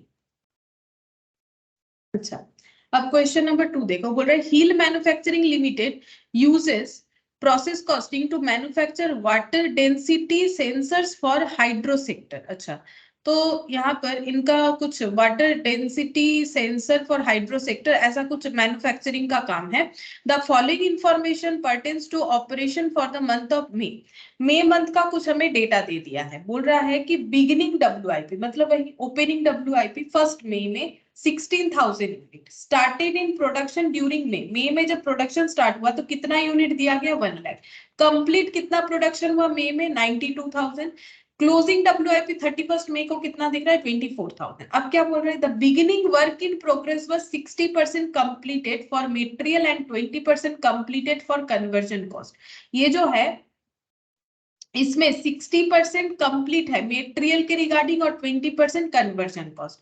द एंडिंग इन्वेंट्री मतलब ये वाला 90% कंप्लीटेड फॉर मेटेरियल और 40% कंप्लीटेड फॉर कन्वर्जन कॉस्ट। अच्छा उसके बाद cost pertaining to the month of May are as follows. Beginning inventory cost, cost sir material मतलब बिगिनिंग में जो मेटेरियल का काम हुआ है उसका कॉस्ट कितना लगा है 20, ये 60% कंप्लीट होने का कॉस्ट है 27,670। डायरेक्ट लेबर लगा है 30,120 और फैक्ट्री ओवरहेड लगा है 12,720। कॉस्ट इनका ड्यूरिंग में मेटेरियल में मतलब ये 1 लाख यूनिट, मतलब ये यूनिट के तौर पे 1 लाख है, लेकिन मई मंथ में कितना कॉस्ट इनकट हुआ था वो इतना इन टर्म्स ऑफ मेटेरियल, इतना लेबर का, इतना फैक्ट्री ओवरहेड का, ये इंफॉर्मेशन हमें दे दिया है। अच्छा, अब आगे देखते हैं।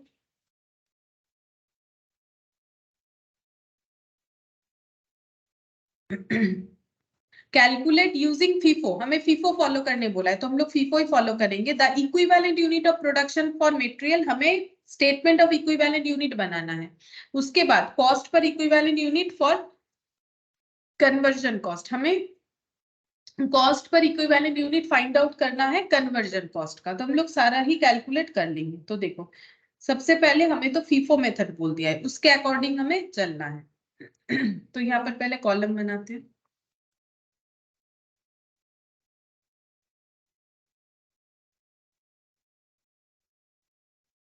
Statement of equivalent unit of production.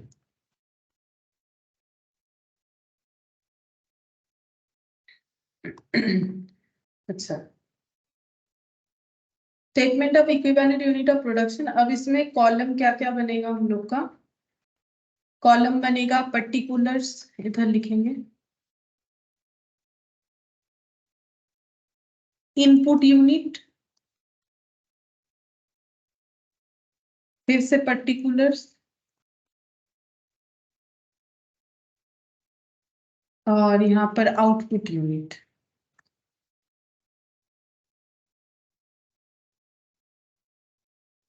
और यहाँ बनेगा इक्विवेलेंट यूनिट। इक्विवेलेंट यूनिट में हम लोग का क्या क्या बनेगा यहाँ पर देखते हैं। ये देखो क्या क्या एक्सपेंसेस का नाम दे रखा है हम लोग को, यहाँ दिखेगा मेटेरियल, लेबर और ओवरहेड, ये दे रखा है। ठीक है, तो यहाँ पर लिख लेते हैं मेटेरियल,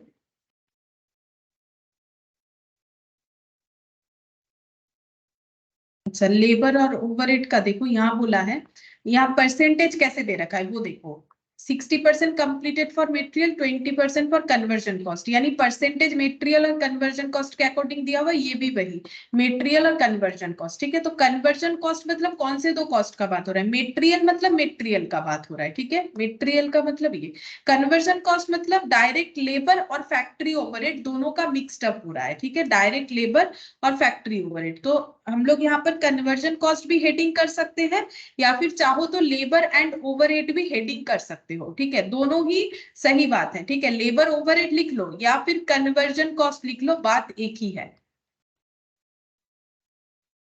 अब यहाँ पर परसेंटेज यूनिट, परसेंटेज यूनिट हम लोग को बोला है फीफो मेथड फॉलो करने के लिए। फीफो मेथड से हमें दिमाग में ये जाना चाहिए, अगर कुछ ओपनिंग WIP है तो सबसे पहले वो फिनिश गुड्स बनेगा। अब फिर से एक बार क्वेश्चन को पढ़ेंगे, ओपनिंग WIP है 16,000 यूनिट, तो हमें क्या लिखना चाहिए? इधर हम लिखेंगे ओपनिंग WIP, इनपुट कितना है ओपनिंग WIP का? इनपुट 16,000 है। ठीक है, अच्छा, और इसके बाद हम लोगों ने फ्रेशली कितना इंट्रोड्यूस किया है? 1 लाख। ठीक है, तो यहाँ पर लिखते हैं fresh input, fresh input 1 lakh, ये लिख लिया। अब आउटपुट कैसा आएगा? तो देखो जो भी आउटपुट आएगा, जो हम लोग का ओपनिंग WIP है वो सबसे पहले कंप्लीट होगा। ठीक है, तो हम लोग का जो कंप्लीटेड यूनिट होगा, जो कंप्लीटेड या फिर फिनिश्ड गुड्स होगा, वो दो पार्ट में होगा, क्योंकि हम लोग क्या कर रहे हैं? फीफो मेथड कर रहे हैं। फीफो मेथड हमें बोल रहा है कि जो प्रीवियस इनपुट है उसको पहले हमें कंप्लीट करना है। ठीक है, ये वाले जो इनपुट है उसे हमें पहले कंप्लीट करना है। तो यहाँ पर ये जो है फिनिश गुड्स, ये दो जगह से आएगा। पहला आएगा फ्रॉम ओपनिंग WIP, यानी कि ये 16,000 पूरा का पूरा, यहाँ पर लिखते हैं फ्रॉम ओपनिंग WIP, थोड़ा सा नीचे लिखेंगे ताकि यहाँ कवर हो जाए ये वाला। ठीक है, इसीलिए फ्रॉम ओपनिंग WIP से आएगा। अच्छा, और बाकी कहां से आएगा? न्यू, न्यू जो है उससे आएगा, फ्रॉम फ्रेश जो है, फ्रेश इनपुट से आएगा। लेकिन कितना आएगा वो क्वेश्चन देखने से पता चलेगा कितना आएगा। कैसे पता चलेगा? यहाँ पर कंप्लीटेड यूनिट कितना हुआ है? 92,000, और क्लोजिंग में कितना रहेगा? 24,000, तो हम पहले यहाँ पर क्लोजिंग लिख लेते हैं। क्लोजिंग में हम लोग का है 24,000। यहाँ कुछ नॉर्मल लॉस वगैरह बोला नहीं है, ठीक है, नॉर्मल लॉस वगैरह कुछ दिया नहीं है। तो यहाँ पर अगर हम लोग का कंप्लीटेड यूनिट होना चाहिए 92,000, क्योंकि कंप्लीटेड बोल रहे हैं 92,000, तो उसमें से 16,000 अगर ये ओपनिंग वाला होगा, 92,000 कंप्लीटेड यूनिट, यानी ये टोटल 92,000 होना चाहिए, जिसमें से 16,000 हमें पता चल गया है ओपनिंग वाले से 16,000, तो बाकी यहाँ से 76,000। तो यहाँ बाइफरकेट होगा। तो वही हम लोग देख रहे हैं कि जब हम लोग को फीफो फॉलो करने बोलेगा तो हम लोग क्या करेंगे, हम लोग का जो मतलब यहाँ पर कंप्लीटेड यूनिट है वो हम लोग का दो पार्ट में बाइफरकेट हो जाएगा। ठीक है, कैसे हुआ, सिंपल सा तरीका है, हम लोग का टोटल, यहाँ तो कुछ नॉर्मल लॉस वगैरह बोला नहीं, क्वेश्चन आसान है। अगर हम लोग का टोटल आउटपुट होना चाहिए 92,000, ऐसा क्वेश्चन में बोला है, तो पहले ये 16,000 कंप्लीट होगा, उसके बाद 92,000 बनने के लिए यहाँ से जितना चाहिए होगा उतना जाएगा। ठीक है, और बाकी क्लोजिंग में हो जाएगा। तो क्या ये दोनों ऐड करने से अगर मैच हो जाता है इनपुट आउटपुट का कॉलम, तो हम लोग का कोई एबनॉर्मल लॉस या एबनॉर्मल गेन नहीं है। तो ये हो गया 1,16,000, और यहाँ पर टोटल करते हैं ये 92 और 24, तो ये हो गया 1,16,000। ठीक है, अब हम लोग को यहाँ पर परसेंटेज वगैरह लिखना पड़ेगा। अब देखो ध्यान से, यहाँ हम लोग कंप्लीट है बोल के 100% नहीं लिख सकते। कौन सा यूनिट का बात कर रहे हैं, WIP का। ठीक है, क्योंकि हमें पता है ये कंप्लीट इस बार हुआ है, क्योंकि हम लोग क्या फॉलो कर रहे हैं, फीफो, हम लोग कुछ एवरेज मेथड नहीं फॉलो कर रहे हैं। देखो हम लोग कुछ एवरेज मेथड नहीं फॉलो कर रहे कि हम लोग ये यहाँ पर जैसे ही बाइफरकेट किया है तो हमारा यहाँ परसेंटेज भी बाइफरकेट हो जाएगा। तो सिंपल सा तरीका है, देखो जो हम लोग का कंप्लीटेड है, फ्रेश इनपुट से जो फ्रेश इनपुट दिया है वो तो 100% कंप्लीट करना पड़ेगा। और जो हम लोग का ओपनिंग WIP कंप्लीट हुआ है, क्या वो पहले से कुछ कंप्लीट था, चेक करते हैं। बोल रहा है कि बिगिनिंग जो है वो पहले 60% वर्स मतलब पहले प्रीवियस पीरियड में, यानी ये मई का डेटा है, मई के पहले क्या आता है, मार्च अप्रैल आता है। तो अप्रैल में ये कितना कंप्लीट हो रखा था, वर्स, यानी 60% कंप्लीट हो चुका था, एंड 20% कन्वर्जन कॉस्ट का कंप्लीट हो चुका था। तो ड्यूरिंग द ईयर, यानी in the month of May, इसे कंप्लीट करने के लिए हमें मेटेरियल पे कितना खर्चा करना पड़ेगा, और 40%। ठीक है, मेटेरियल पे कितना खर्चा करना पड़ेगा और 40%, और कन्वर्जन कॉस्ट पे कितना खर्चा करना पड़ेगा, 80%, क्योंकि 20% पहले ही हो चुका है। तो जब हम लोग फीफो करेंगे तो हमें क्या देखना है, हमें देखना, एवरेज कुछ नहीं करना है, हमें जो एक्चुअली हो रहा है वो देखना है, एवरेज नहीं करना है। एवरेज में एक्चुअल डेटा तो हाइड हो जाता है ना। हम लोग एक्चुअली देखेंगे कि जो ओपनिंग WIP है उस पे कितना काम हो चुका था, तो अभी कितना करना है। तो हम लोग तो ये मई मंथ का डेटा बना रहे हैं, तो मई मंथ का हम लोग को देखना पड़ेगा कि कितना परसेंटेज काम बाकी है। तो वही हम लोग कंप्लीट किए होंगे इस बार, इसको कंप्लीट फिनिश गुड्स बनाने के लिए। अब यहाँ पर परसेंटेज लिख लिया। अब ये वाला कितना होगा, फ्रेश जो इनपुट लिया था उसको जो हम लोगों ने कंप्लीट किया, तो फ्रेश इनपुट तो पहले 0% कंप्लीट था, तो अभी फुल्ली कंप्लीट है, यानी 100% in terms of labour overhead और मटेरियल। और क्लोजिंग का क्वेश्चन में बताएगा, क्लोजिंग का यहाँ पर देखो 90% completed for material, 40% conversion cost. तो यहाँ पर 90% और यहाँ पर 40% लिखेंगे। तो तुम लोग सोचोगे कि यहाँ तो मैंने माइनस करके लिखा और यहाँ जो क्वेश्चन में था वही लिख दिया, उसका रीजन क्या है, उसका रीजन ये है कि ये तो ड्यूरिंग द ईयर काम हुआ है। हम लोग in the month of May का परसेंटेज कंप्लीशन फाइंड आउट करेंगे। In the month of May में जो क्लोजिंग WIP है, ये देखो द एंडिंग इन्वेंट्री। अब एंडिंग इन्वेंट्री में ओपनिंग का पार्ट इंक्लूड नहीं है, ये कैसे पता चलेगा, क्योंकि हम लोग का फीफो मेथड क्या बोल रहा है, अगर कुछ ओपनिंग WIP है उसे कंप्लीट बना लो। तो अगर वो कंप्लीट हो गया है वो क्लोजिंग में नहीं आएगा, यानी जो क्लोजिंग में आ रहा है वो ये फ्रेश इनपुट का पार्ट है। ठीक है, तो फ्रेश इनपुट का इतना 100% कंप्लीट है, और जो बच गया वो क्लोजिंग WIP वो 100% कंप्लीट नहीं है। तो कितना परसेंट कंप्लीट किया है वो तो क्वेश्चन हमें बताएगा, हम लोग खुद से तो एजम्पशन नहीं ले सकते। बोल रहा है देखो 90% completed for material, 40% for conversion cost. तो नेक्स्ट ईयर में ये 10% कंप्लीट करना पड़ेगा, ये 60%। तो हम लोग ये डेटा जो लिखते हैं ये ड्यूरिंग द मंथ, जिस मंथ का बना रही है, ड्यूरिंग द पीरियड, 1 मंथ हो 6 मंथ्स हो वो डेटा लिखते हैं। तो WIP को हम लोगों ने इस बार 40% कंप्लीट किया और लेबर ओवरहेड को 80%।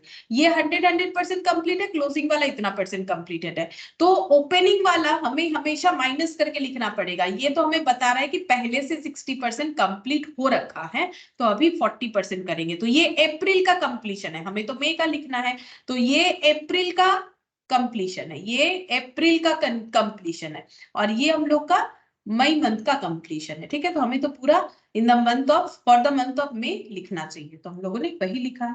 अब हम लोग इसका इक्विवेलेंट यूनिट निकालेंगे, तो ये हो जाएगा 76,000, ये भी 76,000, 100% का मतलब। अच्छा, इसका 40% हो जाएगा 6,400 और 80% हो जाएगा, 80% कितना होगा, 16,000 इंटू 80%, 12,800 और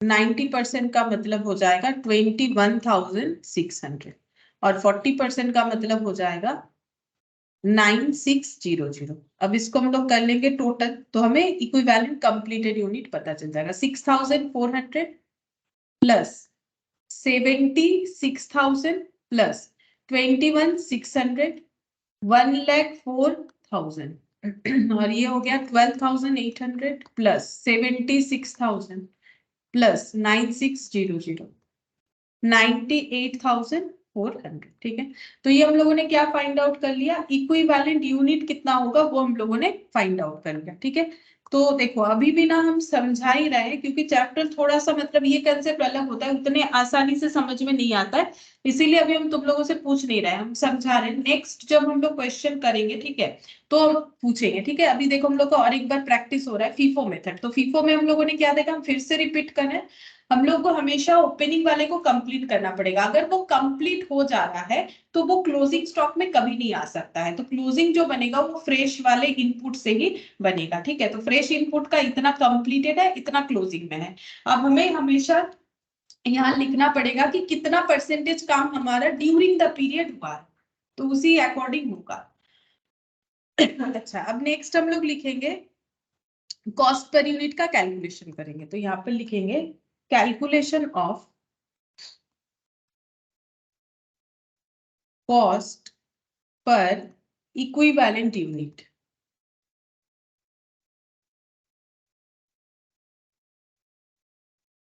for conversion cost.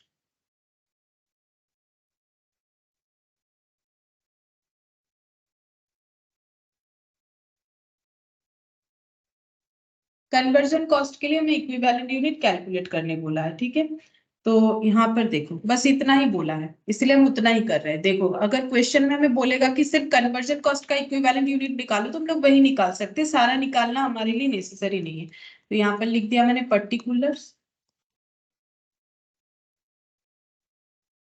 Amount. Conversion cost में क्या आएगा, डायरेक्ट मटेरियल और ओवरहेड। तो डायरेक्ट मटेरियल का कितना खर्चा हुआ है और ओवरहेड का कितना खर्चा हुआ है, सॉरी डायरेक्ट मटेरियल नहीं, डायरेक्ट लेबर और ओवरहेड। तो देखते हैं, यहाँ पर लेबर है, यहाँ पर 30,120 और यहाँ पर है लेबर हम लोग का 1,82,880। अब हम लोग क्या कर रहे हैं, फीफो मेथड कर रहे हैं। ठीक है, तो हमें कौन सा कॉस्ट लेना पड़ेगा, जो करंट ईयर इनकर्ड हुआ है, प्रीवियस ईयर वाला लेना नहीं पड़ेगा। वेटेड एवरेज में हमें सारा कॉस्ट लेना पड़ता है। और ये क्या है, ये है बिगिनिंग इन्वेंट्री कॉस्ट, मतलब ये जो 16,000 यूनिट 60% कंप्लीट और 20% कंप्लीट हो रखा था in terms of material and conversion cost, उस पे इतना इतना खर्चा हो रखा था। ठीक है, तो हम लोग तो फीफो मेथड कर रहे हैं, तो ये कॉस्ट तो हमारा अप्रैल के मंथ का है, ये कॉस्ट हम लोग का अप्रैल के मंथ का है, तो इससे हमें कोई लेना देना नहीं होना चाहिए। हम लोग मई मंथ में जो कॉस्ट लगाए वो हमें लेना पड़ेगा। मटेरियल नहीं यूज कर रहे क्योंकि हमें कन्वर्जन कॉस्ट का कॉस्ट पर यूनिट निकालने बोला, यानी डायरेक्ट लेबर और फैक्ट्री ओवरहेड लेंगे। तो यहाँ पर लिखते हैं डायरेक्ट लेबर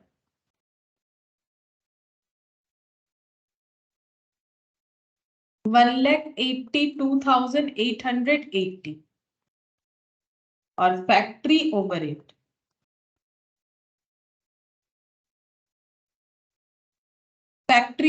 ये देखो 3,91,160, 3,91,160। अब यहाँ पर इक्विवेलेंट यूनिट लिखेंगे, इक्विवेलेंट यूनिट देखो सेम है क्योंकि ये कंबाइनली हम लोगों ने कर रखा है, यानी 98,400। तो यहाँ भी 98,400, यहाँ भी 98,400। तो हम लोग का cost per equivalent unit calculate हो जाएगा।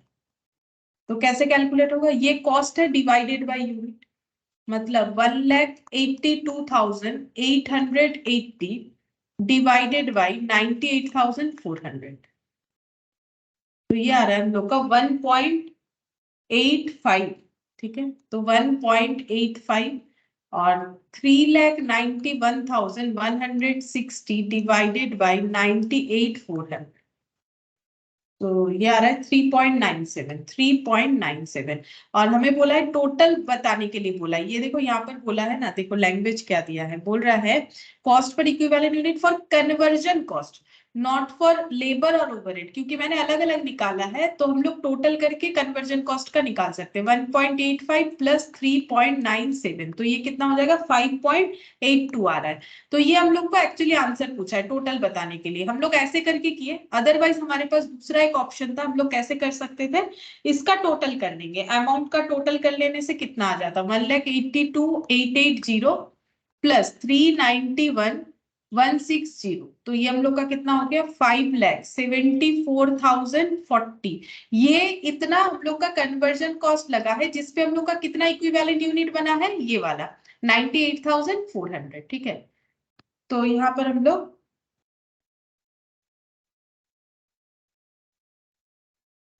डायरेक्टली भी डिवाइड कर सकते हैं, 5,74,040 डिवाइडेड बाई 98,400।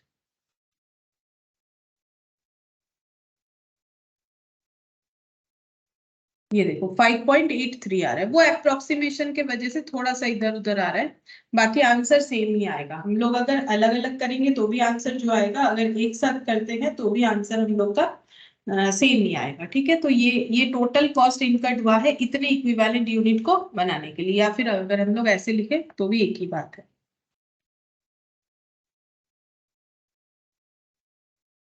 बस इसमें हमें वैल्यूएशन कुछ भी ये सब नहीं करने के लिए बोला है। अगर वैल्यूएशन वगैरह करने के लिए बोला जाता तो हम लोग वैल्यूएशन भी करके दिखा सकते थे, बस इतना सा ही पूछा था हमें यहाँ पर। अच्छा, ये वाला क्वेश्चन देखो, question number 3, following information is available regarding process 1 for the month of Feb. Feb के मंथ का डिटेल्स दिया हुआ है। Production record units in process as on first Feb, first Feb ये for the month of Feb है, यानी first Feb से लेके हम लोग को 28th फेब तक का डिटेल्स मिल सकता है। Units process as on first Feb 4,000 unit, मतलब यहाँ पर ओपनिंग हो जाएगा, क्योंकि बोल रहा है कि जब प्रोसेस हुआ था फर्स्ट फेब में, यूनिट इन प्रोसेस था 4,000 यूनिट। ऑल मेटेरियल यूज्ड, इस पे मेटेरियल का काम पूरा हो चुका था। All materials used 25% complete for labour and overhead, labour overhead के अकॉर्डिंग 25% कंप्लीट हो चुका था। अच्छा, उसके बाद न्यू यूनिट इंट्रोड्यूस्ड हुआ है, जिसमें से कंप्लीट हो कितना इंट्रोड्यूस्ड हुआ है, 16,000, इसमें से कंप्लीट हो गया है 14,000 यूनिट, और 28th फेब को क्लोजिंग में रह गया है 6,000 यूनिट, ठीक है। तो 4,000 ओपनिंग WIP और 6,000 जो है क्लोजिंग WIP। अच्छा, in the mean time 16,000 introduced हुआ, जिसमें से 14,000 कंप्लीट हो गया। अच्छा, फिर उसके बाद यहाँ क्या बोल रहा है, जो क्लोजिंग WIP है उसमें से उसमें मेटेरियल का काम पूरा हो चुका है, और 33 and 1/3% complete for labour and overhead, labour overhead का काम 33 एंड 1/3% कंप्लीट हो चुका है। अच्छा, अब नेक्स्ट देखते हैं, कॉस्ट का रिकॉर्ड बता रहा है। Opening work in progress first Feb, material में कितना कॉस्ट इनकर्ड हुआ है, labour overhead total during the month, यानी for the month of Feb कितना कॉस्ट इंक्लूड हुआ है, मेटेरियल लेबर ओवरहेड इतना। हम लोग को बोला गया है स्टेटमेंट ऑफ इक्विवेलेंट प्रोडक्शन बनाओ, statement showing cost for each element, statement of apportionment of cost, और process cost account for process 1, process cost account बना के देना है फॉर प्रोसेस 1, यहाँ हमें अकाउंट में बना के देना है, ठीक है। कौन सा मेथड फॉलो करना है ये हमें नहीं बोला है, ठीक है।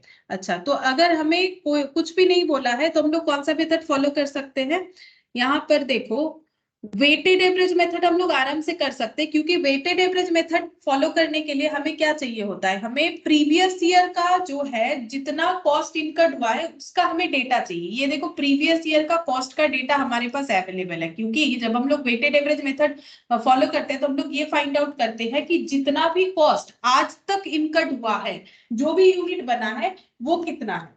तो ये हम लोग का वेटेड एवरेज मेथड में हो जाएगा, ठीक है। और फीफो मेथड में भी क्वेश्चन हो सकता है, ऐसा बात नहीं है कि ये फीफो मेथड में नहीं होगा, हम लोग चाहे तो इसे फीफो मेथड में भी कर सकते हैं, ठीक है। लेकिन अगर हमें क्वेश्चन में कुछ नहीं बोलेगा तो हम लोग वेटेड एवरेज मेथड से क्वेश्चन को कर लेंगे। लेकिन एक ऐसा पॉइंट भी आता है जहां पर हम लोग वेटेड एवरेज मेथड नहीं फॉलो कर सकते। कहां पर नहीं फॉलो कर सकेंगे, जहां पर ये बाइफर्केशन नहीं रहेगा, ठीक है। अगर हम लोग का ये बाइफर्केशन नहीं रहेगा और ये वाला बाइफर्केशन नहीं रहेगा, ठीक है, तो वहां पर हम लोग ओपनिंग डब्ल्यूआईपी नहीं फॉलो कर पाएंगे। तो अब हम लोग को क्या करना है, तो हमें फीफो मेथड, देखो हम लिखवा देते हैं, ये पॉइंट हम लिखवा देते हैं, क्योंकि क्वेश्चन में तो कुछ बोला नहीं है, तो हम लोग कौन सा मेथड फॉलो करेंगे वो बात हम लिखवा देते हैं, एक नोट लिखवा देते हैं। Opening WIP percentage breakup not given, then percentage breakup, एक सेकंड इसको कैसे लिखवाए, परसेंटेज ब्रेकअप और इसका दो पार्ट करेंगे, परसेंटेज ब्रेकअप और एक लिखेंगे amount breakup. Opening WIP percentage breakup और opening WIP amount breakup, amount breakup इस पे डिपेंड करेगा, ठीक है। अगर अमाउंट ब्रेकअप है तो हम लोग क्या लगा सकते हैं, वेटेड एवरेज मेथड, अगर अमाउंट ब्रेकअप है। और ओपनिंग डब्ल्यूआईपी का परसेंटेज ब्रेकअप, अगर ये देखो अगर हम लोग का अमाउंट ब्रेकअप है तभी हम लोग वेटेड एवरेज मेथड लगा सकते हैं। और अगर हम लोग का ओपनिंग डब्ल्यूआईपी का परसेंटेज ब्रेकअप नहीं है, ठीक है, परसेंटेज ब्रेकअप अगर नहीं है तो हम लोग क्या नहीं कर सकते हैं, तब हम लोग फीफो नहीं अप्लाई कर सकते हैं। तो वेटेड एवरेज मेथड यहाँ पर हो जाएगा फीफो कांट अप्लाई। समझाते हैं क्यों ऐसा लिखा मैंने, देखो अब क्या बोला है मैंने, अगर हम लोग को ओपनिंग डब्ल्यूआईपी का परसेंटेज ब्रेकअप नहीं गिवन है तो हम लोग फीफो नहीं अप्लाई कर सकते। इसका रीजन समझो, देखो जब हम लोग फीफो मेथड कर रहे हैं तब हम लोग क्या देख रहे हैं, ये जैसे अभी हम लोगों ने यहाँ पर फीफो मेथड से ही किया इस क्वेश्चन को, एक सेकेंड, ये क्वेश्चन हम लोगों ने अभी फीफो मेथड, हाँ देखो तो यहाँ पर हम लोगों ने क्या किया, हम लोग ये देख रहे हैं कि 16,000 यूनिट जो पहले से कुछ कंप्लीटेड है उसे अब बाकी कंप्लीट करना है। तो बाकी कितना कंप्लीट करना है ये पता करने के लिए हमें ये इंफॉर्मेशन क्वेश्चन में गिवन होना चाहिए कि 16,000 यूनिट प्रीवियसली कितना कंप्लीट हो चुका था, तभी तो हम लोग फाइंड आउट करेंगे कि इस बार कितना कंप्लीट करना है। मतलब हमें क्या चाहिए, फीफो मेथड को कैलकुलेट करने के लिए ओपनिंग डब्ल्यूआईपी का परसेंटेज ब्रेकअप चाहिए। ये देखो ब्रेकअप चाहिए, ओपनिंग डब्ल्यूआईपी का परसेंटेज ब्रेकअप चाहिए, ठीक है, परसेंटेज, अमाउंट का ब्रेकअप नहीं। अमाउंट का ब्रेकअप मतलब ये देखो इस क्वेश्चन में ओपनिंग डब्ल्यूआईपी का अमाउंट ब्रेकअप भी है, ओपनिंग डब्ल्यूआईपी का हम लोग का ये देखो 25% complete for labour and overhead ये दिया हुआ है, ठीक है। तो इसका हम लोग का परसेंटेज ब्रेकअप भी है, मेटेरियल 100% कंप्लीटेड है और जो लेबर और ओवरहेड है वो हम लोग का 25% कंप्लीट है। इसको हम लोग बोलते हैं परसेंटेज ब्रेकअप और इसको हम लोग बोलेंगे अमाउंट ब्रेकअप, ठीक है। इसमें दोनों चीजें अवेलेबल है। अच्छा अब देखो, अब कब हम लोग कौन सा मेथड अप्लाई, ये वाला क्वेश्चन में दोनों मेथड ही अप्लाई कर सकते हैं, लेकिन कब हम लोग फीफो या वेटेड एवरेज नहीं अप्लाई कर पाएंगे। देखो अगर क्वेश्चन में हमारा परसेंटेज ब्रेकअप गिवन नहीं है, ठीक है, तो हम लोग फीफो अप्लाई नहीं कर पाएंगे। उसका रीजन मैंने ये बोला क्योंकि हमें तो ये पता करना पड़ेगा ना इस इनकम्प्लीट यूनिट को और कितना कंप्लीट करना है, तो हम लोग फीफो अप्लाई नहीं कर पाएंगे। उस केस में हमें क्या अप्लाई करना पड़ेगा, वेटेड एवरेज मेथड। लेकिन अगर अमाउंट का ब्रेकअप नहीं दिया हुआ है तो हम लोग वेटेड, अगर दिया हुआ है तो हम लोग वेटेड एवरेज मेथड अप्लाई करेंगे। और इन केस अगर हम लोग का ऐसा है कि अमाउंट का ब्रेकअप नहीं दिया हुआ है तो हम लोग उसमें क्या अप्लाई करेंगे, फीफो अप्लाई करेंगे। अगर अमाउंट का ब्रेकअप, अमाउंट ब्रेकअप का मतलब ये वाला, अगर अमाउंट का ब्रेकअप हमें दिया हुआ है तो हम लोग क्या अप्लाई करेंगे, वेटेड एवरेज मेथड, क्योंकि आराम से कर सकते हैं। लेकिन अगर नहीं दिया हुआ है तो हमें क्या अप्लाई करना पड़ेगा, फीफो। बाकी इस क्वेश्चन में हमें दोनों ही दिया हुआ है, हम लोग इसको किसी मेथड से कर सकते हैं, तो हम लोग इसको वेटेड एवरेज मेथड में करेंगे। अच्छा, सबसे पहले हमें क्या प्रिपेयर करने के लिए बोला है, statement of equivalent production. Question number 3, statement of equivalent production average method.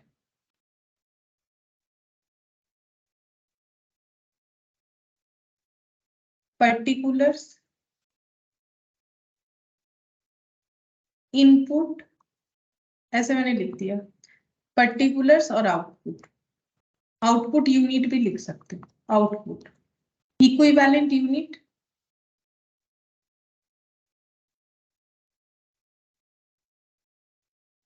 अच्छा इसमें क्या क्या आ जाएगा, मेटेरियल, ये देखो मेटेरियल लेबर ओवरहेड 3 है, मेटेरियल लेबर ओवरहेड, सभी का हमें परसेंटेज और यूनिट, ये दो दो कॉलम प्रिपेयर करना है।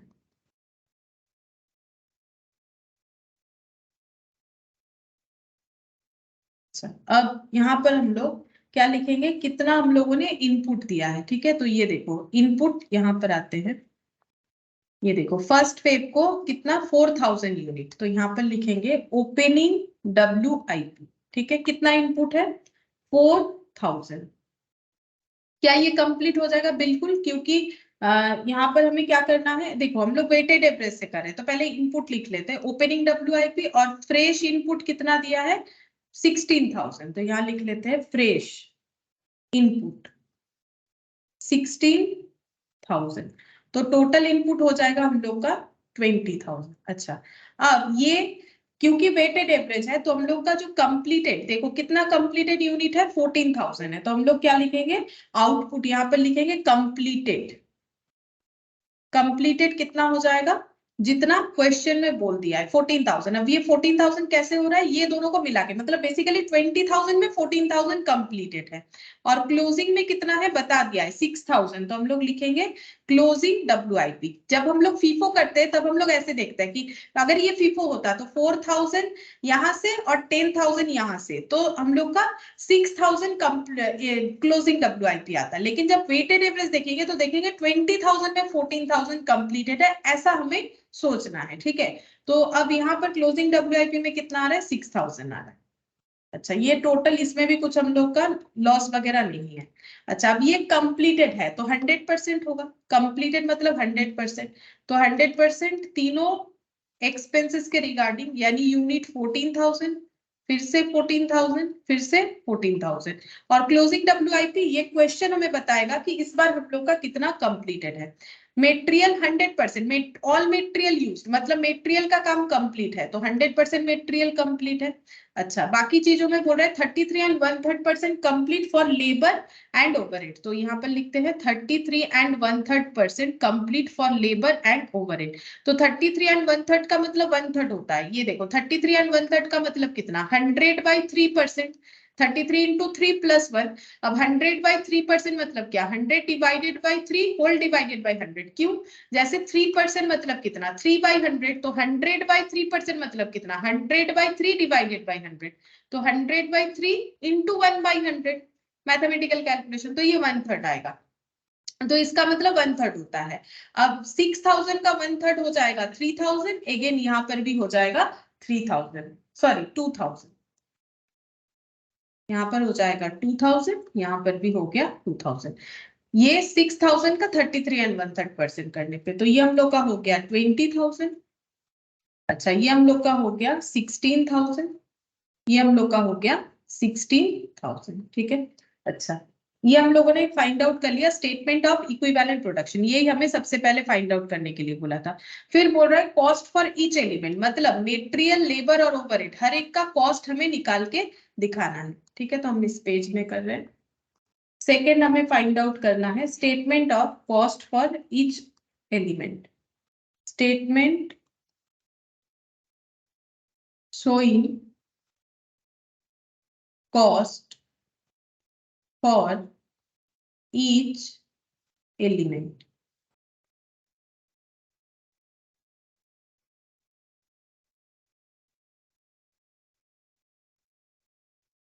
अच्छा, यहां पर लिखेंगे पर्टिकुलर्स। एलिमेंट क्या क्या है? मेटेरियल, लेबर और ओवरहेड। अच्छा, अब हम लोग वेटेड एवरेज कर रहे हैं तो हमें कॉस्ट क्या लेना है? अब तक जितना कॉस्ट इनकर्ड हुआ है। तो यहाँ पर लिखते हैं cost of opening WIP। Opening WIP में मेटेरियल का कॉस्ट कितना था? ये देखो 20, ये तो ड्यूरिंग द मंथ का है। तो यहाँ पर देखते हैं 6000, 1000, 1000। तो यहाँ पर लिखेंगे 6000, यहाँ पर लिखेंगे 1000, यहाँ पर लिखेंगे 1000। देखो ये सेम चीज आज मैंने स्टार्टिंग में जब करवाया तब भी मैंने बोला, ये देखो जो दो एक ही तरह का क्वेश्चन था। कॉस्ट ऑलरेडी इनकर्ड हमें लेना है, तो ये कॉस्ट हम लोग को ऑलरेडी इनकर्ड है। यहाँ टोटल में दे दिया था, यहाँ हमें एक एक अमाउंट क्या मतलब एक एक पॉइंट, एक एक टाइप्स ऑफ एक्सपेंसेस के अकॉर्डिंग बता रखा है, लाइक मेटेरियल के अकॉर्डिंग, लेबर, ओवरहेड, यहाँ हमें ओवरऑल बता रखा था। तो कॉस्ट ऑलरेडी इनकर्ड, ये लैंग्वेज भी लिख सकते हो। मैंने लिखा है कॉस्ट ऑफ ओपनिंग WIP, यहाँ पर ऑलरेडी इनकर्ड ऐसे लिख दो, ऑलरेडी इनकर्ड। और करेंट ईयर का कॉस्ट लिखेंगे तो यहाँ पर लिखेंगे कॉस्ट ड्यूरिंग करेंट ईयर। ठीक है, करेंट ईयर, करेंट ईयर में कितना कॉस्ट इनकर्ड हुआ है? 25,600, 1550, 25,600, 15,000 और 15,000। तो टोटल कितना हो जाएगा? ये हो गया 31,600, ये हो गया हम लोग का 16,000, ये हम लोग का 16,000। ठीक है, अब इसके नीचे लिख देते हैं इक्विवेलेंट यूनिट, क्योंकि हमें इंडिविजुअली कैलकुलेट करना है इसीलिए। तो मेटेरियल का इक्विवेलेंट यूनिट कितना आ रहा है? यहाँ मेटेरियल कॉलम में देखेंगे 20, फिर 16, फिर 16। तो यहाँ पर लिख देते हैं 20,000, 16,000 और 16,000। ये इतना इतना इतना एक्सपेंसेस हुआ है। ठीक है, इतना एक्सपेंसेस हुआ है, ये हो गया टोटल कॉस्ट। और ये कॉस्ट इनकट करके इतना यूनिट, कंप्लीटेड यूनिट जो कि इक्विवेलेंट करके हम लोगों ने कैलकुलेट किया है, वो फाइंड आउट हुआ है। अब हम लोग निकालेंगे cost per unit. Cost per unit कैसे निकलेगा?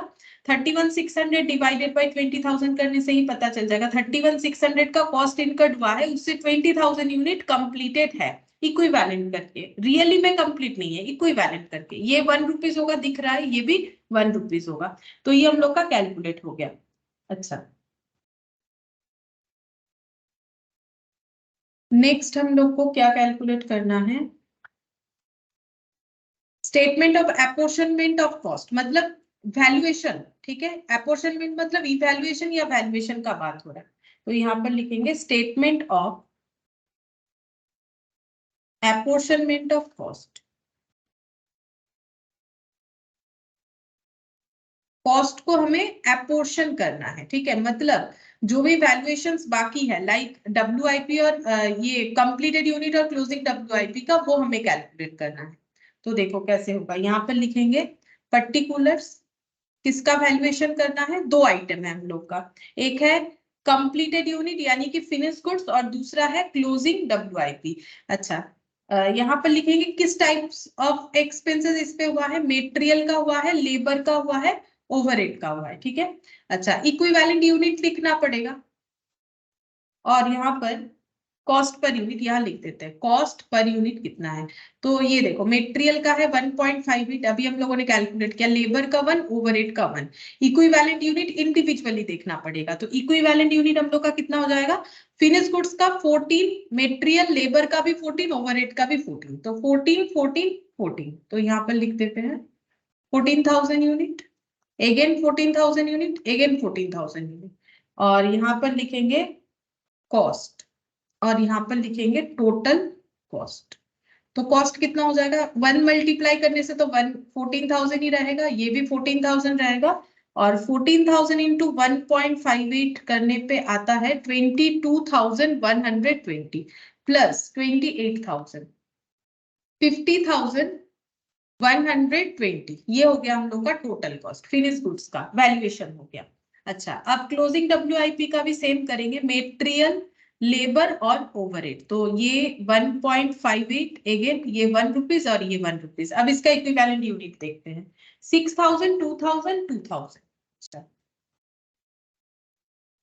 6000, 2000 और 2000। तो ये 2000 रुपीज, ये भी 2000 रुपीज, और 1.58 इंटू 6 यानी कि 9000, 9480, 9480 प्लस 4000, तो ये हो जाएगा 13480। ये हम लोग का हो गया statement of apportionment of cost. अब अगर वेटेड एवरेज मेथड रहता है तो इसमें भी हम लोग एक शॉर्टकट कर सकते हैं। क्या शॉर्टकट कर सकते हैं? देखो, हम लोग यहाँ पर ये जब हम लोग ये कॉस्ट पर यूनिट निकाल रहे थे तो यहाँ पर हम लोग एक टोटल कॉलम भी बना सकते हैं, और हम लोग कॉस्ट प्रीवियसली इनकट कितना है, 6000, 7000, 8000 ऐसे लिख लेंगे, और ये टोटल करने से 15, 15, 30, 30 ऐड करने से हो गया 55,600। यानी टोटल हम लोग का हो जाएगा 600, ये 5, और ये हो गया हम लोग का 8,000। तो ये कितना हो जाएगा, 63। ठीक है, ये 63 हो जाएगा। ये करने पे हमें क्या मिल गया पता है, कॉस्ट ऑलरेडी इनकट इन टोटल में मिल गया, इंडिविजुअली तो था ही, हम लोगों ने उसे टोटल में ट्रांसफर, मतलब ये ऐसे कर दिया, करंट ईयर का भी टोटल कर दिया। स्क्रैप कुछ होता तो माइनस कर देते, अब कॉस्ट पर यूनिट निकालना है तो पूरा यूनिट से डिवाइड कर देंगे, क्योंकि एवरेज है तो हमें इंडिविजुअली नहीं भी निकालेंगे तो भी चलेगा।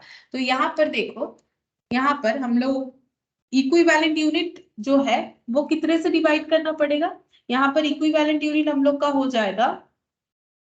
अच्छा, ये इक्विवेलेंट यूनिट तो हम लोग ये ऐड करके तो कर नहीं सकते हैं, हमें इसी का टोटल लेना पड़ेगा, तो इंडिविजुअली करना ही पड़ेगा।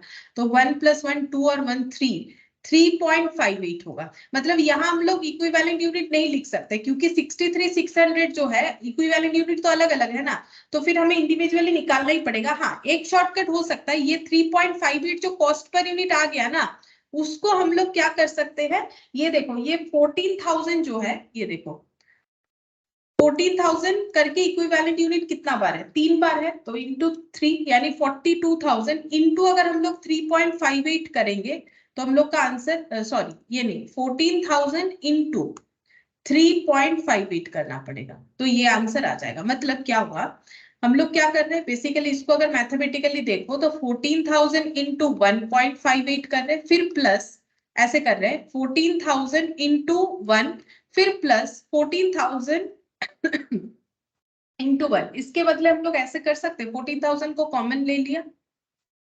1.58 प्लस 1 प्लस 1, यानी 14,000 इंटू 3.58। ये तो क्या मैंने मैथमेटिकली समझा है। अब कंसेप्ट देखो, हम लोग क्या बोल रहे हैं, 14,000 यूनिट मेटेरियल का खर्चा इतना हुआ है, उसी 14,000 यूनिट पे लेबर का खर्चा इतना हुआ है, और उसी 14,000 यूनिट पे ओवरहेड का खर्चा इतना हुआ है। तो टोटल कॉस्ट पर यूनिट अगर 3.58 है, तो ये 14,000 पे टोटल 3.58 पर यूनिट पे हुआ है, तो 14,000 पे कितना होगा। सिमिलरली अगर हम लोग यहाँ पर करना चाहे तो यहाँ पर भी उसी तरीके से कर पाएंगे। ठीक है, तो यहाँ लेकिन कॉमन नहीं जाएगा, देखो ये सिर्फ एक ही में एप्लीकेबल होगा, मैंने जो बताया वो एक ही जगह पे एप्लीकेबल हो सकता है, यहाँ तो एक ही जैसा है नहीं यूनिट, तो एप्लीकेबल नहीं होगा। क्योंकि यहाँ पर अगर हम लोग ऐसे लिखेंगे ना, ये देखो ये हो जाएगा 6,000 इंटू ये 2,000 और ये 2,000, फिर कॉमन तो आएगा नहीं, तो छोड़ो कोई बात नहीं, हमें इंडिविजुअली ही निकाल लेना चाहिए। पता नहीं कौन सा हमारा कैलकुलेशन जो है कैसा जरूरत पड़ जाए, क्योंकि यहाँ पर दिख रहा है हम लोग उस तरीके से नहीं कर सकते हैं। ठीक है,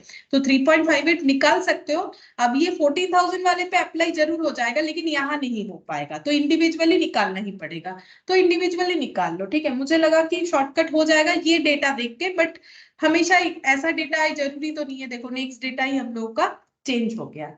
ठीक है, अब हम लोग क्या करेंगे, अब हम लोग फोर्थ पॉइंट यानी कि प्रोसेस कॉस्ट अकाउंट बनाएंगे, जो कि अभी तक हम लोगों ने ऐसे क्वेश्चन में नहीं बनाया। तो यहाँ पर बनाएंगे प्रोसेस अकाउंट। अच्छा, ये कैसे बनेगा, जैसे अभी तक हम लोग प्रोसेस अकाउंट बना रहे थे, तो कैसे लिखेंगे, ये देखो, particulars unit amount, particulars unit amount. तो यहाँ पर लिखेंगे टू ओपनिंग WIP। सबसे पहले ओपनिंग WIP यूनिट था, कितना था ये देखो, ये क्वेश्चन से हम देख देख के लिख रहे हैं 4000 यूनिट। ये देखो ओपनिंग WIP था हम लोग का 4000 यूनिट। फिर मेटेरियल का खर्चा किया गया, फिर लेबर का खर्चा किया गया, और फिर ओवरहेड का खर्चा किया गया करंट पीरियड में। ठीक है, करंट पीरियड में। अच्छा, ये जो 4000 यूनिट हम लोगों का ओपनिंग WIP था, इस पे कितना कॉस्ट इनकट हो चुका है 8000, तो ये हम लोग लिख लेंगे।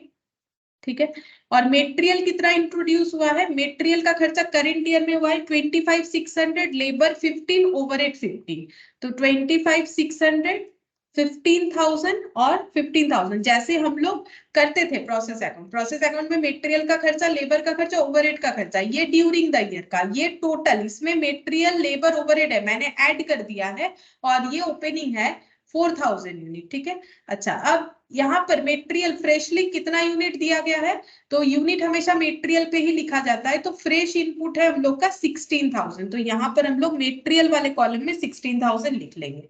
अच्छा, अब यहाँ पर कुछ लॉस वॉस तो है नहीं, तो by finish goods, finish goods जितना होगा उतना लिखेंगे, बाई क्लोजिंग WIP। तो हम लोगों ने फाइंड आउट करके देख लिया है कि फिनिश गुड्स, ये देखो ये 14,000 और 6,000, फिनिश गुड्स 14,000 और ये 6,000 होगा। ठीक है, अब इसका टोटल करेंगे तो ये हम लोग का 20,000 आ जाएगा, और इसका टोटल करने पे 50, 15, 15, 30, 30 और ये हो गया 55, 55, 600 प्लस 8,000, 63,600, 63,600। और यहाँ पर हम लोगों ने अभी अभी फिनिश गुड्स का वैल्यूएशन किया, फिनिश गुड्स का वैल्यूएशन हो रहा है 50,120 और ये 13,480, ये वैल्यूएशन यहाँ पर लिखेंगे। ठीक है, 50,120, 13,480, जो हम लोगों ने कॉस्ट पर यूनिट के अकॉर्डिंग वैल्यूएशन किया, जैसे हम लोग प्रोसेस कॉस्टिंग में करते थे, कॉस्ट पर यूनिट निकालते थे फिर मल्टीप्लाई करते थे, यहाँ पर कॉस्ट पर यूनिट निकाल के मल्टीप्लाई टेबल में हम लोग पूरा टोटल कॉस्ट निकाल चुके हैं। अब उस डेटा को यहाँ पुट करेंगे। अब होना क्या चाहिए, ये और ये दोनों साइड मैच हो जाना चाहिए, तो यूनिट तो मैच हो गया, ये वाला भी देखो 0, 8 + 2 10, 0, 4 + 1 5 + 1 6 हो गया, यहाँ पर 3 और ये 6, 63,600। अगर दोनों साइड मैच होता है, ये मैच तभी होगा अगर हम लोगों का वैल्यूएशन करेक्ट आया है, तो इसका मतलब हम लोग का जो हम लोगों ने क्वेश्चन किया है वो हम लोग का सही हुआ है। अगर बाई चांस ये मैच नहीं होता है, क्योंकि ये तो क्वेश्चन में गिवन होगा, ये पूरा इधर का पूरा पोर्शन हमारा गिवन होगा, ये हम लोग फाइंड आउट कर रहे हैं। ठीक है, ये यूनिट भी गिवन है, ये हम लोग फाइंड आउट, अगर इसमें कुछ भी गड़बड़ हुआ है तो हम लोग का ये आंसर मैच नहीं होगा। ठीक है, तो प्रोसेस अकाउंट अगर हम लोग बना लेते हैं इक्विवेलेंट के क्वेश्चन में, तो हम लोग आइडेंटिफाई कर लेंगे कि हम लोग का सही हुआ है कि गलत हुआ है। ठीक है, अच्छा अब ये वाला नोट्स एक बार हम देख लेते हैं। मैंने यहाँ पर opening percentage breakup not given then FIFO can't be applied, but if amount breakup is given then weighted average। हाँ ठीक है, ठीक ही लिखा है, मुझे लगा कि कुछ गलत लिख दिया, नहीं ठीक है। अच्छा, तो ये हम लोग का कौन सा नंबर क्वेश्चन था, ये हम लोग का था क्वेश्चन नंबर 3।